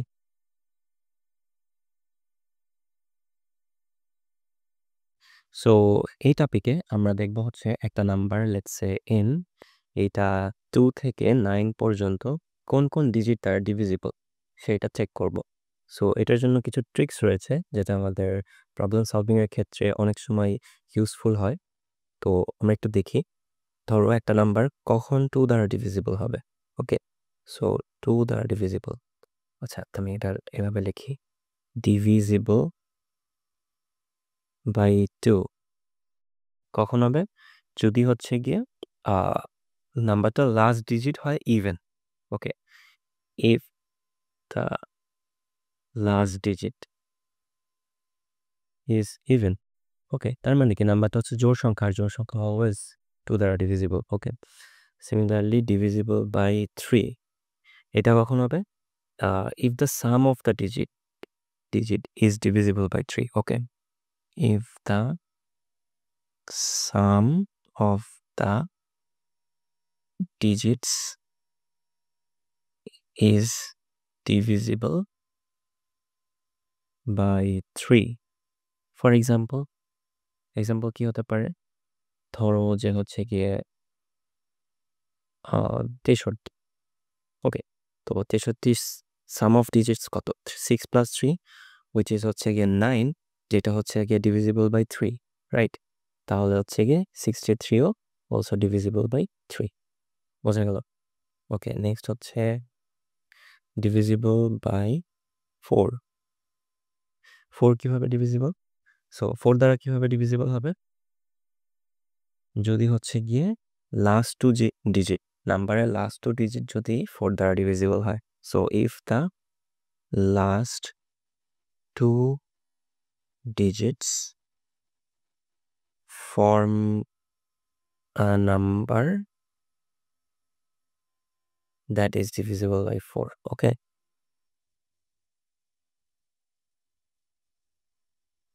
by 4. ওকে, এরপরে দেখো ডিভিজিবল বাই 5। 5 দ্বারা ডিভিজিবল কখন হবে? যখন হচ্ছে কি last ডিজিটটা, when the last digit 0 অথবা 5 হবে, তাই না?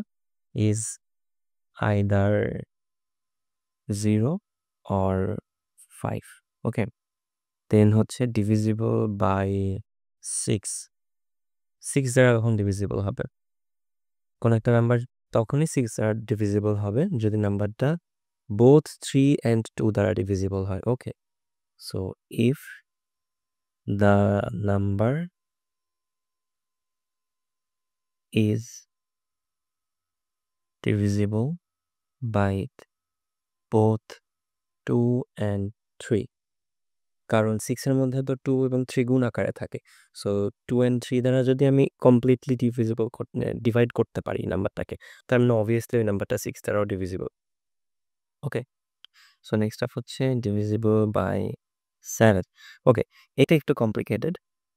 দেখো, যদি কোনো একটা হিউজ নাম্বার থাকে, ঠিক আছে, ওইটাকে তুমি কিভাবে চেক করবা যদি 7 দ্বারা ডিভিজিবল কিনা? দেখো, তখন আমরা কি করব, পুরো নাম্বারটাকে 3 ডিজিট করে চাঙ্ক আকারে ভাগ করে নেব। লেটস সে ফর এক্সাম্পল আমাদের একটা নাম্বার আছে 2 5 6 2 4 2, চেক করব এটা 7 দ্বারা ডিভিজিবল কিনা। সো এটাকে আমরা 3 ডিজিট করে যদি ভাগ করে নেই, তাহলে দেখো এইটা একটা পোর্শন, এই 3 ডিজিট, এই 3 ডিজিট একটা পোর্শন। এভাবে যতগুলা পোর্শন থাকবে সেই পোর্শনগুলোর মধ্যে আমরা অল্টারনেটলি প্লাস মাইনাস এভাবে করে যাব। ওকে, বোঝা গেল ব্যাপারটা? তারপরে যেই রেজাল্টটা আসবে, ওই রেজাল্টটা যদি আমার 7 দ্বারা ডিভিজিবল হয়, তার মানে হচ্ছে ফুল নাম্বারটাই হচ্ছে আমার 7 দ্বারা ডিভিজিবল। ওকে, আমি যদি এটা একটু ফর্মালি লিখে দিই, লেটস সে যে alternately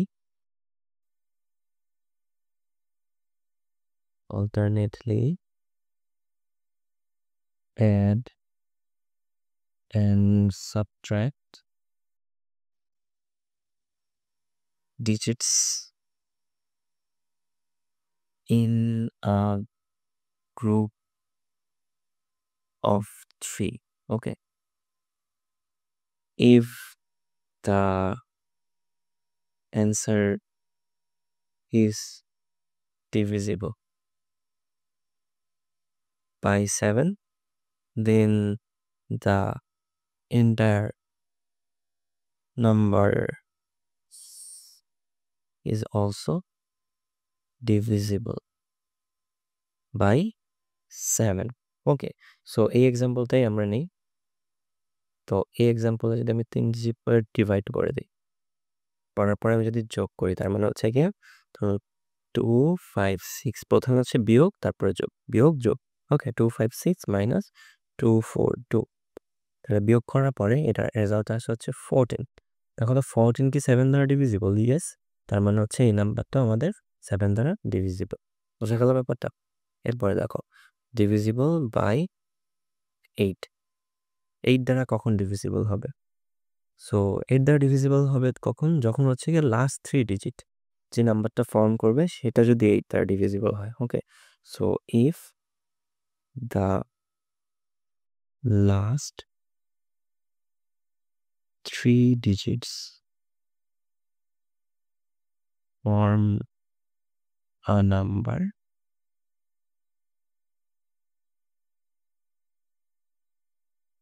that is divisible by 8. Okay, আর লাস্টলি হচ্ছে আমরা চেক করব ডিভিজিবিলিটি বাই 9। 9 দ্বারা কখন ডিভিজিবল হবে? সো 9 দ্বারা কখন ডিভিজিবল হবে? যখন হচ্ছে গিয়ে সাম অফ ডিজিট ডিভিজিবল বাই 9 হবে।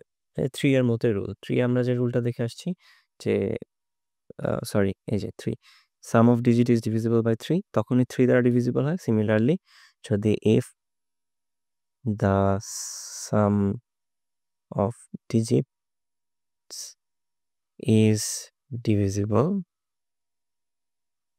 by 9. ওকে, এই হলো আমাদের ডিভিজিবিলিটি চেকিং। আচ্ছা, আমাদের ডিভিজিবিলিটির মধ্যে একটা বিউটিফুল প্রপার্টি আছে, সেটা হচ্ছে গিয়ে ধরো if two numbers, okay, two numbers are divisible by n, then their sum is also divisible by n. Okay, for example ধরো দুইটা নাম্বার আছে, ধরো আমার আচ্ছা, ধরো আমার n হচ্ছে গিয়ে 4। ওকে, আর আমার দুইটা নাম্বার আছে হচ্ছে গিয়ে 8 আর হচ্ছে 16। সো 8 আর 16 দুইটাই ডিভিজিবল বাই 4, রাইট? দুইটাই ডিভিজিবল বাই 4, তাই না? তাহলে 8 আর 16-এর যোগফল যেটা হবে 8 প্লাস 16, ওকে, 24, এইটা হচ্ছে কি divisible by 8। So 24 is also divisible by 8. Okay, next up আমরা আরেকটা প্রপার্টি নিয়ে একটু ডিসকাশন করতে চাই। সেটা হচ্ছে গিয়ে দেখো যে ডিভাইজার, আমরা একটু আগে একটা নাম্বার ডিভাইজার বের করা শিখে আসছি না? সো তুমি যদি একটা নাম্বার ডিভাইজার প্যাটার্ন লক্ষ্য করো তাহলে এর মধ্যে একটা প্রপার্টি দেখবে, সেটা হচ্ছে ফর এক্সাম্পল ডিভাইজার্স অফ 36। হ্যাঁ, 36 এর ডিভাইজার্স কি কি? 1 2 3 4 6 9 12 18 36, রাইট? এগুলো হচ্ছে 36 এর ডিভাইজার। এখন তুমি প্রথম নাম্বার, এই প্রথম নাম্বার আর এই লাস্ট নাম্বার, মানে প্রথম ডিভাইজার আর লাস্ট ডিভাইজারের যদি গুণফল বের করো তাহলে দেখবা ওটা অলওয়েজ 36 হবে, মানে হচ্ছে n হবে। তাহলে দেখো 1 ইন্টু 36 কত হবে? 36। সিমিলারলি তুমি সেকেন্ড নাম্বার, প্রথম থেকে সেকেন্ড নাম্বার আর লাস্ট থেকে সেকেন্ড নাম্বার, এই দুইটাকে যদি গুণ করো, ঠিক আছে, 2 ইন্টু 18, এটাও দেখবা অলওয়েজ 36 হবে। সিমিলারলি থার্ড নাম্বার আর লাস্টের থার্ড নাম্বার, এই দুইটাকে যদি গুণ করো 3 ইন্টু 12, এটাও দেখবা 36। সিমিলারলি এই দুইটাকে যদি গুণ করো এটাও 36। ওকে, এটা হচ্ছে একটা খুবই বিউটিফুল প্রপার্টি ডিভাইজারে, অনেক সময় প্রবলেম সলভিং এর ক্ষেত্রে কাজে লাগতে পারে। সো আমি বলে দিলাম আর কি। সো এটাকে যদি আমরা জেনারেলাইজ করতে চাই তাহলে আমরা বলতে পারি যে every product of the max and mean divisors are always in. Max and min মানে কি? এই যে মিনিমাম যে ডিভাইজার থাকবে আর ম্যাক্সিমাম যে ডিভাইজার থাকবে, এই দুইটার গুণফল হবে always n. Second minimum, second maximum always n. Third minimum, third maximum n. Fourth minimum, fourth maximum n. Okay, next topic হচ্ছে আমাদের জিসিডি।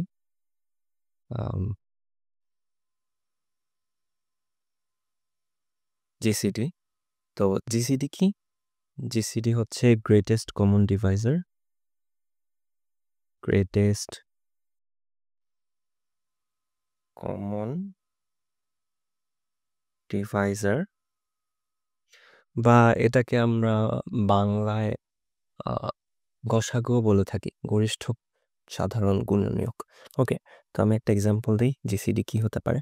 ধরো আমরা ক্যালকুলেট করতে যাচ্ছি জিসিডি অফ 9,12। ওকে, তাহলে দেখো জিসিডি মানে কি? Greatest common Deviser. ওকে, এই দুইটা নাম্বারের মধ্যে যে ডিভাইজারটা কমন থাকবে এবং যেটা হচ্ছে গ্রেটেস্ট হবে। ওকে, তাহলে দেখো আমাদের আগে ডিভাইজার বা ফ্যাক্টরগুলো বের করতে হবে। আমি যদি বলি ফ্যাক্টরস অফ 9 কি হবে? 1, 3, 9, রাইট? সিমিলারলি ফ্যাক্টরস অফ 12, এটা কি হবে? 1, 2, 3, 4, 6 and 12, রাইট? তাহলে দেখো এই দুইটা ফ্যাক্টরের মধ্যে কমন ফ্যাক্টর কি কি পাচ্ছ? একটা পাচ্ছ 1, ওকে, আর একটা কি পাচ্ছ? একটা পাচ্ছ হচ্ছে 3। আর কি কোনো কমন ফ্যাক্টর আছে? না, নাই। তাহলে এই দুইটা কমন ফ্যাক্টরের মধ্যে গ্রেটেস্ট কোনটা? আমার এই দুইটা কমন ফ্যাক্টরের মধ্যে গ্রেটেস্ট কি 3 না? তাহলে আমাদের জিসিডি কি হবে? GCD of 9,12 equals to 3। ওকে, এই হচ্ছে জিসিডি।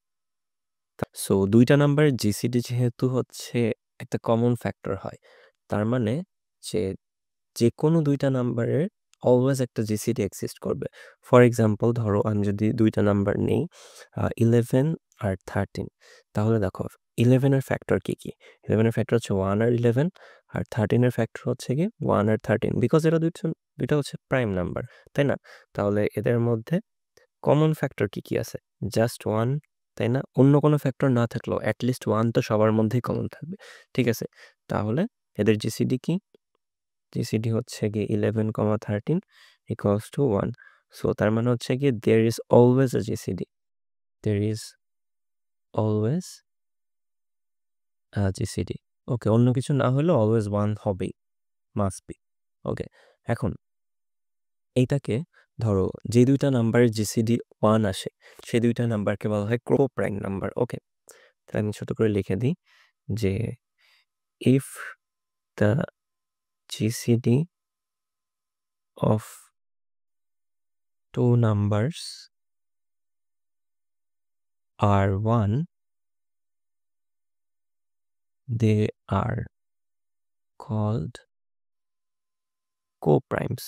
ওকে, তাহলে 11 আর 13 কি হবে? কো-প্রাইম। ওকে, সিমিলারলি যে দুইটা নাম্বারের জিসিডি 1 হবে সে দুইটা নাম্বারই কো-প্রাইম। ওকে, তাহলে দেখো নেক্সটে আমরা আসি কিভাবে জিসিডি আমরা ক্যালকুলেট করব বা ইমপ্লিমেন্ট করব। এটার জন্য আমাদের একটা অসাধারণ অ্যালগোরিদম রয়েছে, যেটাকে আমরা বলি হচ্ছে ইউক্লিডিয়ান অ্যালগোরিদম। ওকে, ইউক্লিডিয়ান অ্যালগোরিদম। ওকে, সো ইউক্লিডিয়ান অ্যালগোরিদম কি বলে যে ধরো তোমার কাছে দুইটা নাম্বার আছে a, b, তুমি দুইটা নাম্বার জিসিডি ক্যালকুলেট করতে চাও। জিসিডি অফ a, b হবে GCD of a modulo b, b, যদি a b এর থেকে বড় হয়, আর যদি b এর থেকে বড় হয় তাহলে b মডিউলো a, a হবে। ওকে, তাহলে দেখো এই অ্যালগোরিদম অনুযায়ী আমরা যদি আমাদের জিসিডির ফাংশনটা ইমপ্লিমেন্ট করতে চাই। ওকে, এই অ্যালগোরিদমটা কিভাবে আসলো বা এই ফর্মুলাটা কিভাবে আসলো সেটা আমি এখানে ডিরাইভ করে দেখাচ্ছি না। তোমাদের যদি এই জিনিসটা ইন্টারেস্টিং মনে হয়, আর যদি মনে হয় যে ডিরাইভেশন দেখতে চাও, তাহলে তোমরা সিম্পলি এটাকে গুগল করে নিলেই ইজিলি ডেরিভেশনটা পেয়ে যাবে। ওকে, এখানে ভিডিওটা লেন্দি হয়ে যাবে দেখে আমি আর দেখাচ্ছি না। ওকে, দেখো এটার ইমপ্লিমেন্টেশনটা কিভাবে হবে। ইমপ্লিমেন্টেশন,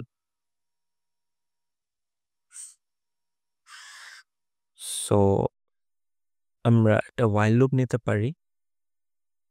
while লুপ নিলাম যতক্ষণ a 0 থেকে বড় and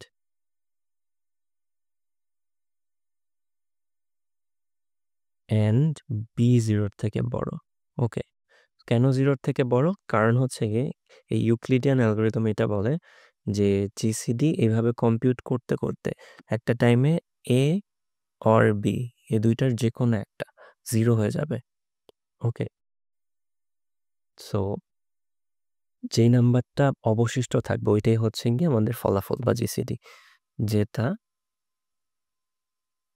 অবশিষ্ট ওইটাই হচ্ছে জিসিডি। ওকে, সো এই জন্য আমরা চেক করবো যে কোন নাম্বারটা 0 হচ্ছে না।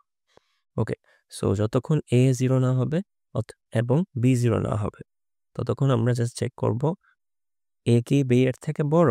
a যদি b এর থেকে বড় হয় তাহলে a হয়ে যাবে a mod b, এলস যদি b এর থেকে বড় হয় তাহলে b হয়ে যাবে b mod a। ওকে, এভাবে পুরোটা ক্যালকুলেট করে আসার পরে আমাদের তো একটা নাম্বার 0 হয়ে যাবে আলটিমেটলি, আমাদের অ্যালগরিদম তো সেটাই বলে। তাহলে আমরা জাস্ট একটা ইফ স্টেটমেন্ট দিয়ে চেক করতে পারি, যদি a 0 হয়ে যায় তাহলে আমাদের জিসিডি হবে b, আমরা সিম্পলি এটাকে সি আউট করে দিতে পারি। আর যদি b 0 হয়ে যায় তাহলে আমাদের জিসিডি হবে a। ওকে, বোঝা গেল? তাহলে এটার টাইম কমপ্লেক্সিটি কি হবে?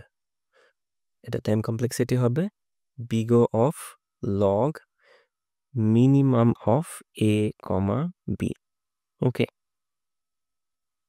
এ হচ্ছে টাইম কমপ্লেক্সিটি। তাহলে দেখো তো, এটা হচ্ছে logarithmic complexity. So logarithmic complexity obviously always অনেক ফাস্ট হয়, তার মানে এটা অনেক ফাস্ট কম্পিউটেশন করবে। আচ্ছা, এখন দেখো আমাদের মডার্ন সি প্লাস প্লাসে বা লেটেস্ট ভার্সনগুলোতে, সি প্লাস প্লাসের লেটেস্ট ভার্সনগুলোতে জিসিডি আমাদের ইমপ্লিমেন্ট করাই থাকে। তুমি জাস্ট হ্যাশ ইনক্লুড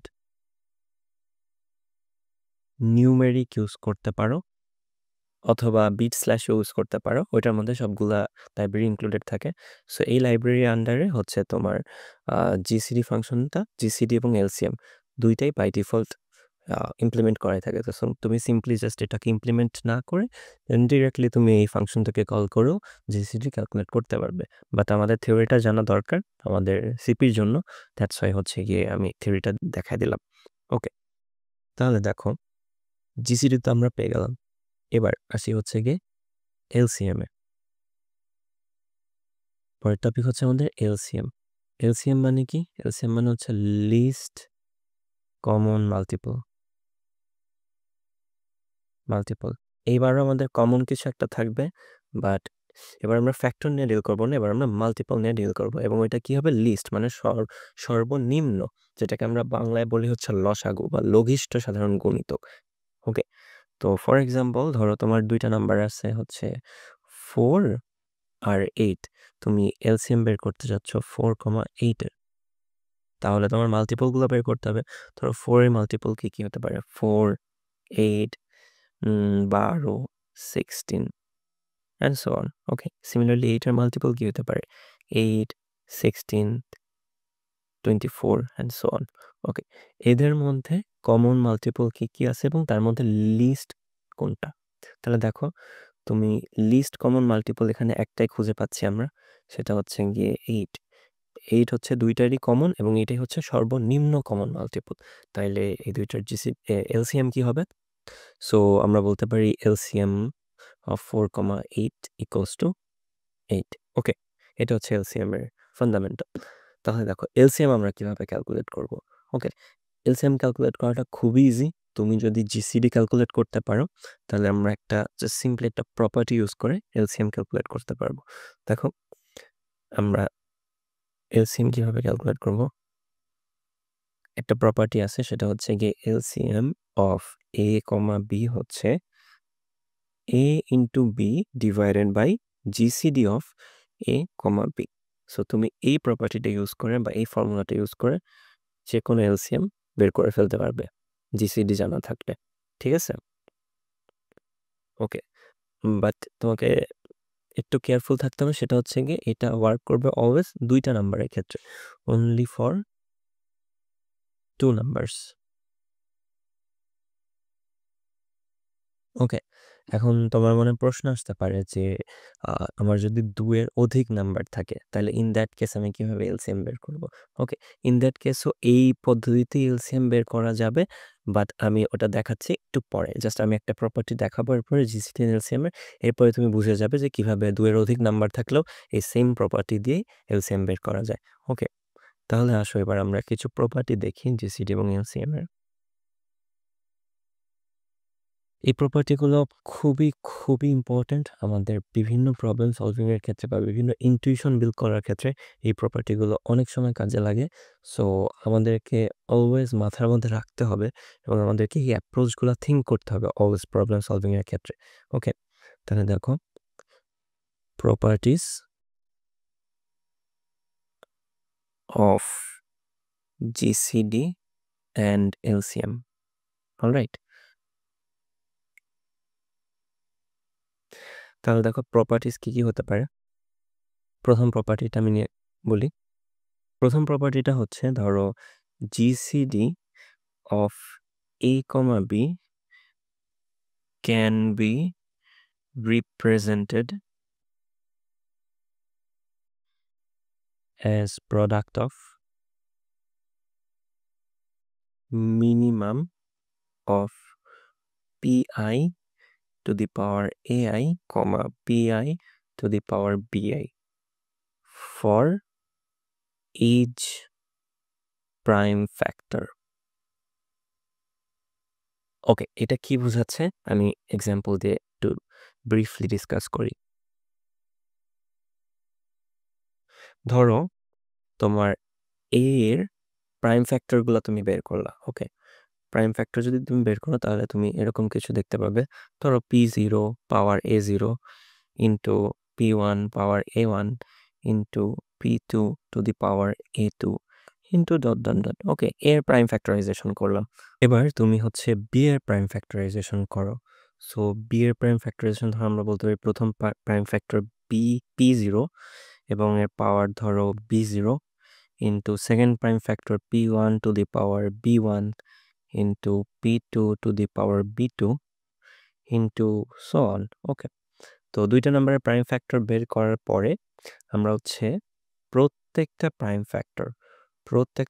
ফ্যাক্টরের মিনিমামটা নিব। ওকে, প্রত্যেকটা প্রাইম ফ্যাক্টরের মিনিমামটা নিয়ে গুণ করব। ওকে, তাহলে দেখো এইটার এই প্রাইম ফ্যাক্টরটার মিনিমাম কি হবে এ এবং বি এর মধ্যে? আমরা লিখতে পারি না যে P to the P0 to the power minimum of A0, B0। Like তুমি হচ্ছে গিয়ে পাওয়ারের মিনিমামটা নেওয়া মানেই তো হচ্ছে 2টা প্রাইম ফ্যাক্টরের মধ্যে মিনিমাম ভ্যালুটা নেওয়া, তাই না? কারণ যার পাওয়ার ছোট হবে তার আলটিমেট ভ্যালুটাও ছোট হবে, তাই না? তাহলে এটার মিনিমামটা নিলাম।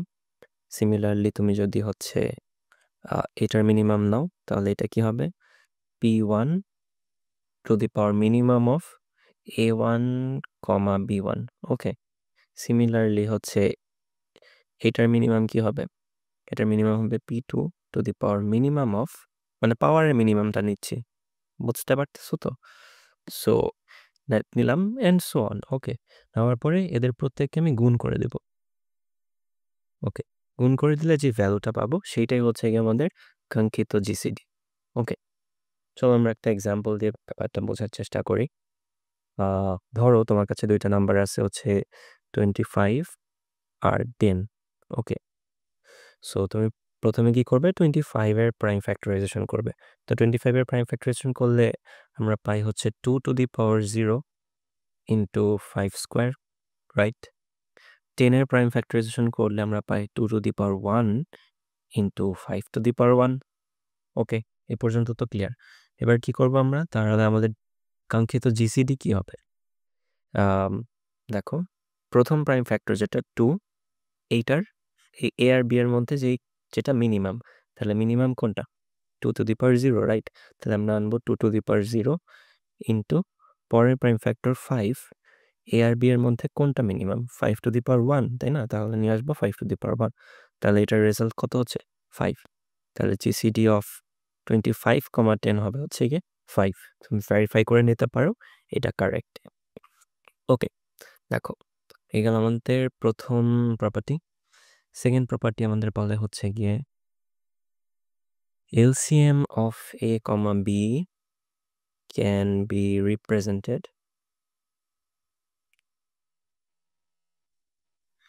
as product of maximum of PI to the power AI, PI to the power BI for each prime factor.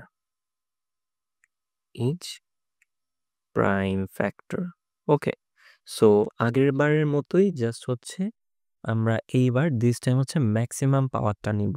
ওকে, আগের বার আমরা প্রত্যেক প্রাইম ফ্যাক্টরে মিনিমামটা নিছি এবং গুণ করে দিছি, তখন আমরা কি পাইছি? জিসিডি। আর এবার আমরা যদি ম্যাক্সিমাম পাওয়ারগুলো নিয়ে গুণ করে দিই বা ম্যাক্সিমাম প্রাইম ফ্যাক্টরগুলো নিয়ে গুণ করে দিই, তাহলে কি হবে? সেটা এলসিএম। ওকে, সো আমি যদি ফর্মালাইজ করতে চাই তাহলে এলসিএম হবে LCM of A, B equals to P0 max of A0, B0 into P1 to the power max of A1, B1 into so on. Okay, for example ধরো 25 আর 10, তাহলে এদের এলসিএম কত হবে? 25 এর প্রাইম ফ্যাক্টর কি পাইছিলাম? 2 to the power 0 into 5 to the power 2, and 10 এর পাইছিলাম হচ্ছে গিয়ে 2 to the power 1 into 5 to the power 1। ওকে, তাহলে দেখো এদের এলসিএম কি হবে? এই প্রাইম ফ্যাক্টরের ম্যাক্সিমামটা মানে হচ্ছে 2 to the power 1 ইন্টু এই প্রাইম ফ্যাক্টরের ম্যাক্সিমামটা, সেটা হচ্ছে 5 স্কোয়ার, যেটা হচ্ছে গিয়ে 20। তাহলে এলসিএম কত? 20। বোঝা গেল ব্যাপারটা?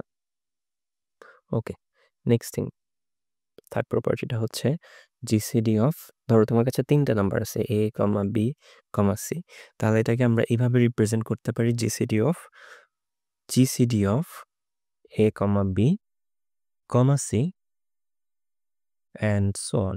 ওকে, তাহলে দেখো কি করব, আমরা প্রথমে A, B এর জিসিডি বের করব, এরপরে ওই জিসিডির সাথে সি এর জিসিডি বের করব। এভাবে আমাদের যতগুলো নাম্বার থাকবে আমরা এভাবে কন্টিনিউয়াসলি বের করে যেতে পারবো।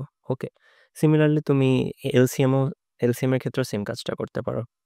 Same for LCM of A, B, C, same সূত্রটাই এখানেও খাটবে। ওকে, এখন দেখো এই প্রপার্টিটা ইউজ করে আমাদের কাছে যতগুলা নাম্বার থাকুক না কেন, আমরা ততগুলা নাম্বারের হচ্ছে জিসিডি এবং এলসিএম বের করতে পারবো। তাহলে দেখো আমি যে উপরে একটা প্রপার্টি বলে আসছিলাম যে হচ্ছে এলসিএম এইভাবে বের করা যায়, এই সূত্র দিয়ে বের করা যায়, এবং বলছে কি এটা শুধু 2টা নাম্বারের ক্ষেত্রে প্রযোজ্য। এখন বুঝতে পারতেছো যে কিভাবে 2-এর অধিক নাম্বার থাকলেও আমরা this property and this property দুইটাকে মার্জ করে কিভাবে আমরা একের অধিক নাম্বারের এলসিএম বের করতে পারবো। ওকে, এইটুকু কাজ আমি তোমাদের উপর ছেড়ে দিলাম, তোমরা একটু থিঙ্ক করো, যদি বুঝতে না পারো তাহলে খাতা কলমে একটু লিখে এটা বোঝার চেষ্টা করো। ওকে, দেখো আরেকটা প্রপার্টি আমি বলি, সেটা হচ্ছে কি রেঞ্জ অফ জিসিডি।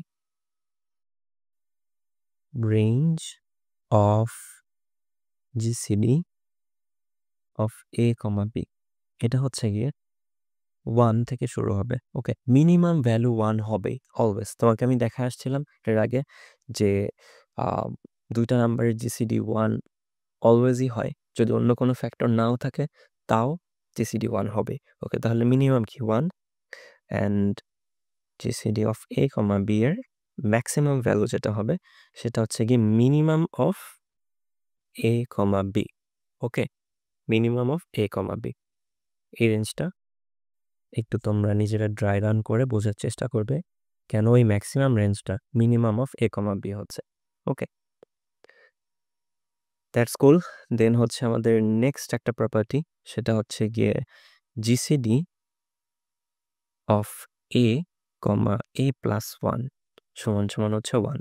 তার মানে হচ্ছে যে কোনো দুইটা কনজিকিউটিভ নাম্বারের জিসিডি অলওয়েজ 1 হবে।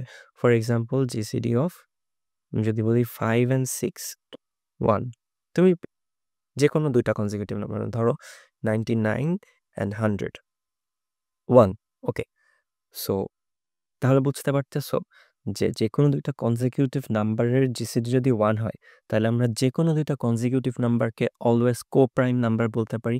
যেহেতু আমরা বলে আসছি যে দুইটা নাম্বারের জিসিডি 1 হলে ওদেরকে আমরা কো-প্রাইম বলবো, তাহলে ইন দ্যাট সেন্স আমরা বলতে পারি না যে কোনো দুইটা কনজিকিউটিভ নাম্বারকে আমরা কো-প্রাইম বলতে পারি।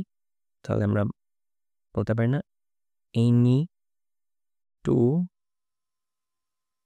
consecutive numbers are co-prime. Okay, বুঝে গেল? দেখো নেক্সটে আমি হচ্ছে একটু মডিউলাস নিয়ে আলোচনা করতে চাই। মডিউলাস বা মডিউলার যেটাই বলো না কেন।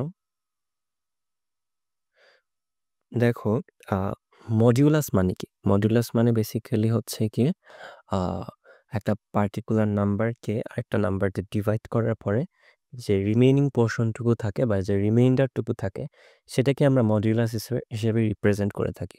ওকে, তো সিম্পলি আমরা এটাকে রিমাইন্ডার বলতে পারি। ওকে, মডিউলাস অপারেটর দিয়ে আমরা সিম্পলি রিমাইন্ডার বের করে থাকি। ওকে, সো মডিউলাস জিনিসটা কি? লেটস সে একটা নাম্বার আছে n, যেটাকে আমি এক্স দ্বারা মড করতেছি এবং এটার ভ্যালু পাচ্ছি আর। ওকে, তো তার মানে কি যে কে আমি এক্স দিয়ে ডিভাইড করার পরে যে রিমাইন্ডারটা পাচ্ছি সেটা হচ্ছে গিয়ে আমার আর। ওকে, তাহলে দেখো এই জিনিসটাকে আমরা এইভাবে লিখতে পারি যে n equals to x q plus r. এইটা হচ্ছে আমাদের একটা ইকুয়েশন টাইপের হয়ে গেল ব্যাপারটা। দেখো জিনিসটা কি হচ্ছে যে আমি বেসিক্যালি কে এক্স দিয়ে ডিভাইড করতেছি। ওকে, ডিভাইড করলে আমি একটা কোশেন্ট পাবো বা ভাগফল পাবো। সেই ভাগফলটা হচ্ছে এই কোশেন্ট। ওকে, যেটা হচ্ছে এক্স এর সাথে গুণ করতেছি। ওকে, এক্স এর সাথে গুণ করলে তো সেই এনটাই আবার পাবো, তাই না? অ্যান্ড অলসো আমাদের একটা রিমাইন্ডার আছে, তাহলে ওই রিমাইন্ডারটা কি জাস্ট সিম্পলি যোগ করে দিতে হবে, রাইট? বোঝা গেল ইকুয়েশনটা? এই হচ্ছে আমাদের মডিউলাস। ওকে, এই ইকুয়েশনটা তুমি আরেকবার চিন্তা করো, এন মডিউলো এক্স সমান সমান আর। ঠিক আছে, এখন আমি যদি চাই যে এন এক্স দ্বারা নিঃশেষে বিভাজ্য হোক, ওকে, তাহলে আমাকে কি করতে হবে?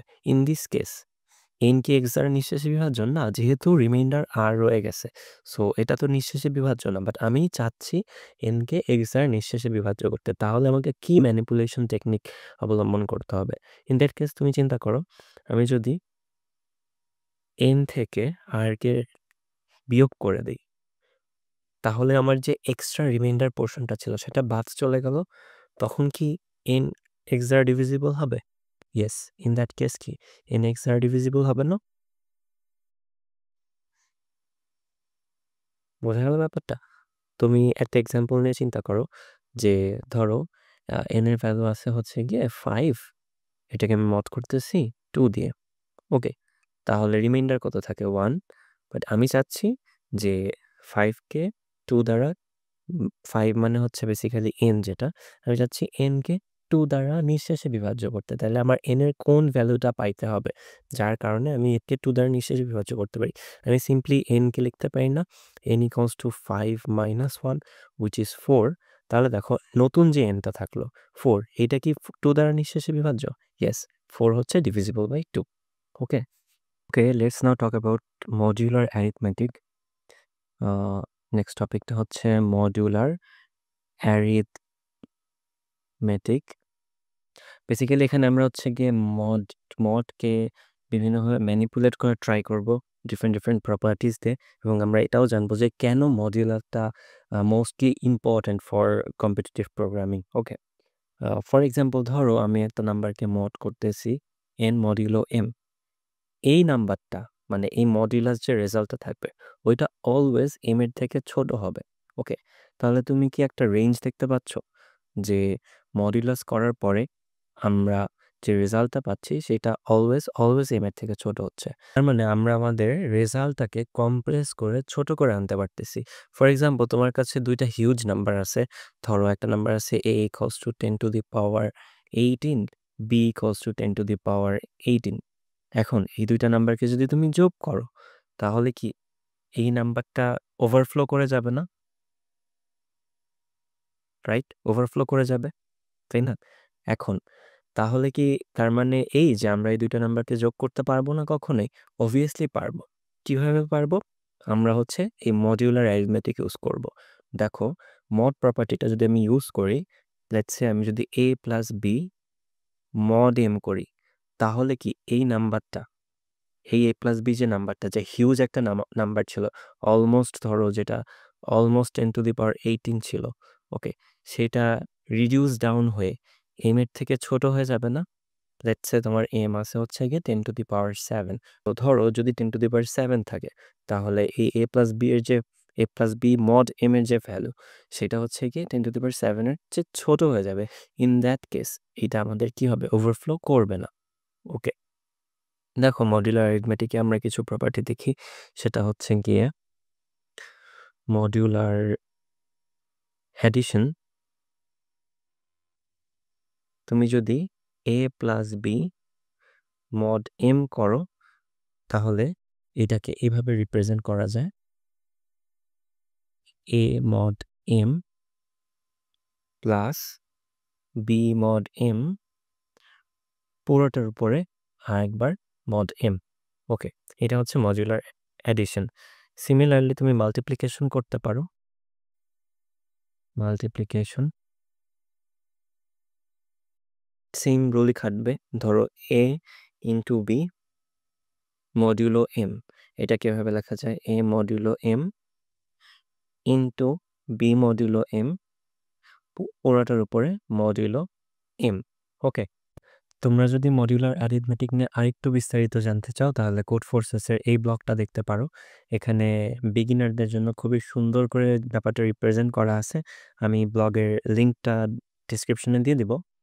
অ্যান্ড অলসো আমরা আমাদের নাম্বার থিওরি লেকচারের শেষে চলে এসেছি। I hope we have covered almost all the topics that are needed for competitive programming. So I guess এই জিনিসটাকে আর লেন্দি করার কোনো প্রয়োজন নেই। So till then, take care, bye bye. We'll see you in the next video.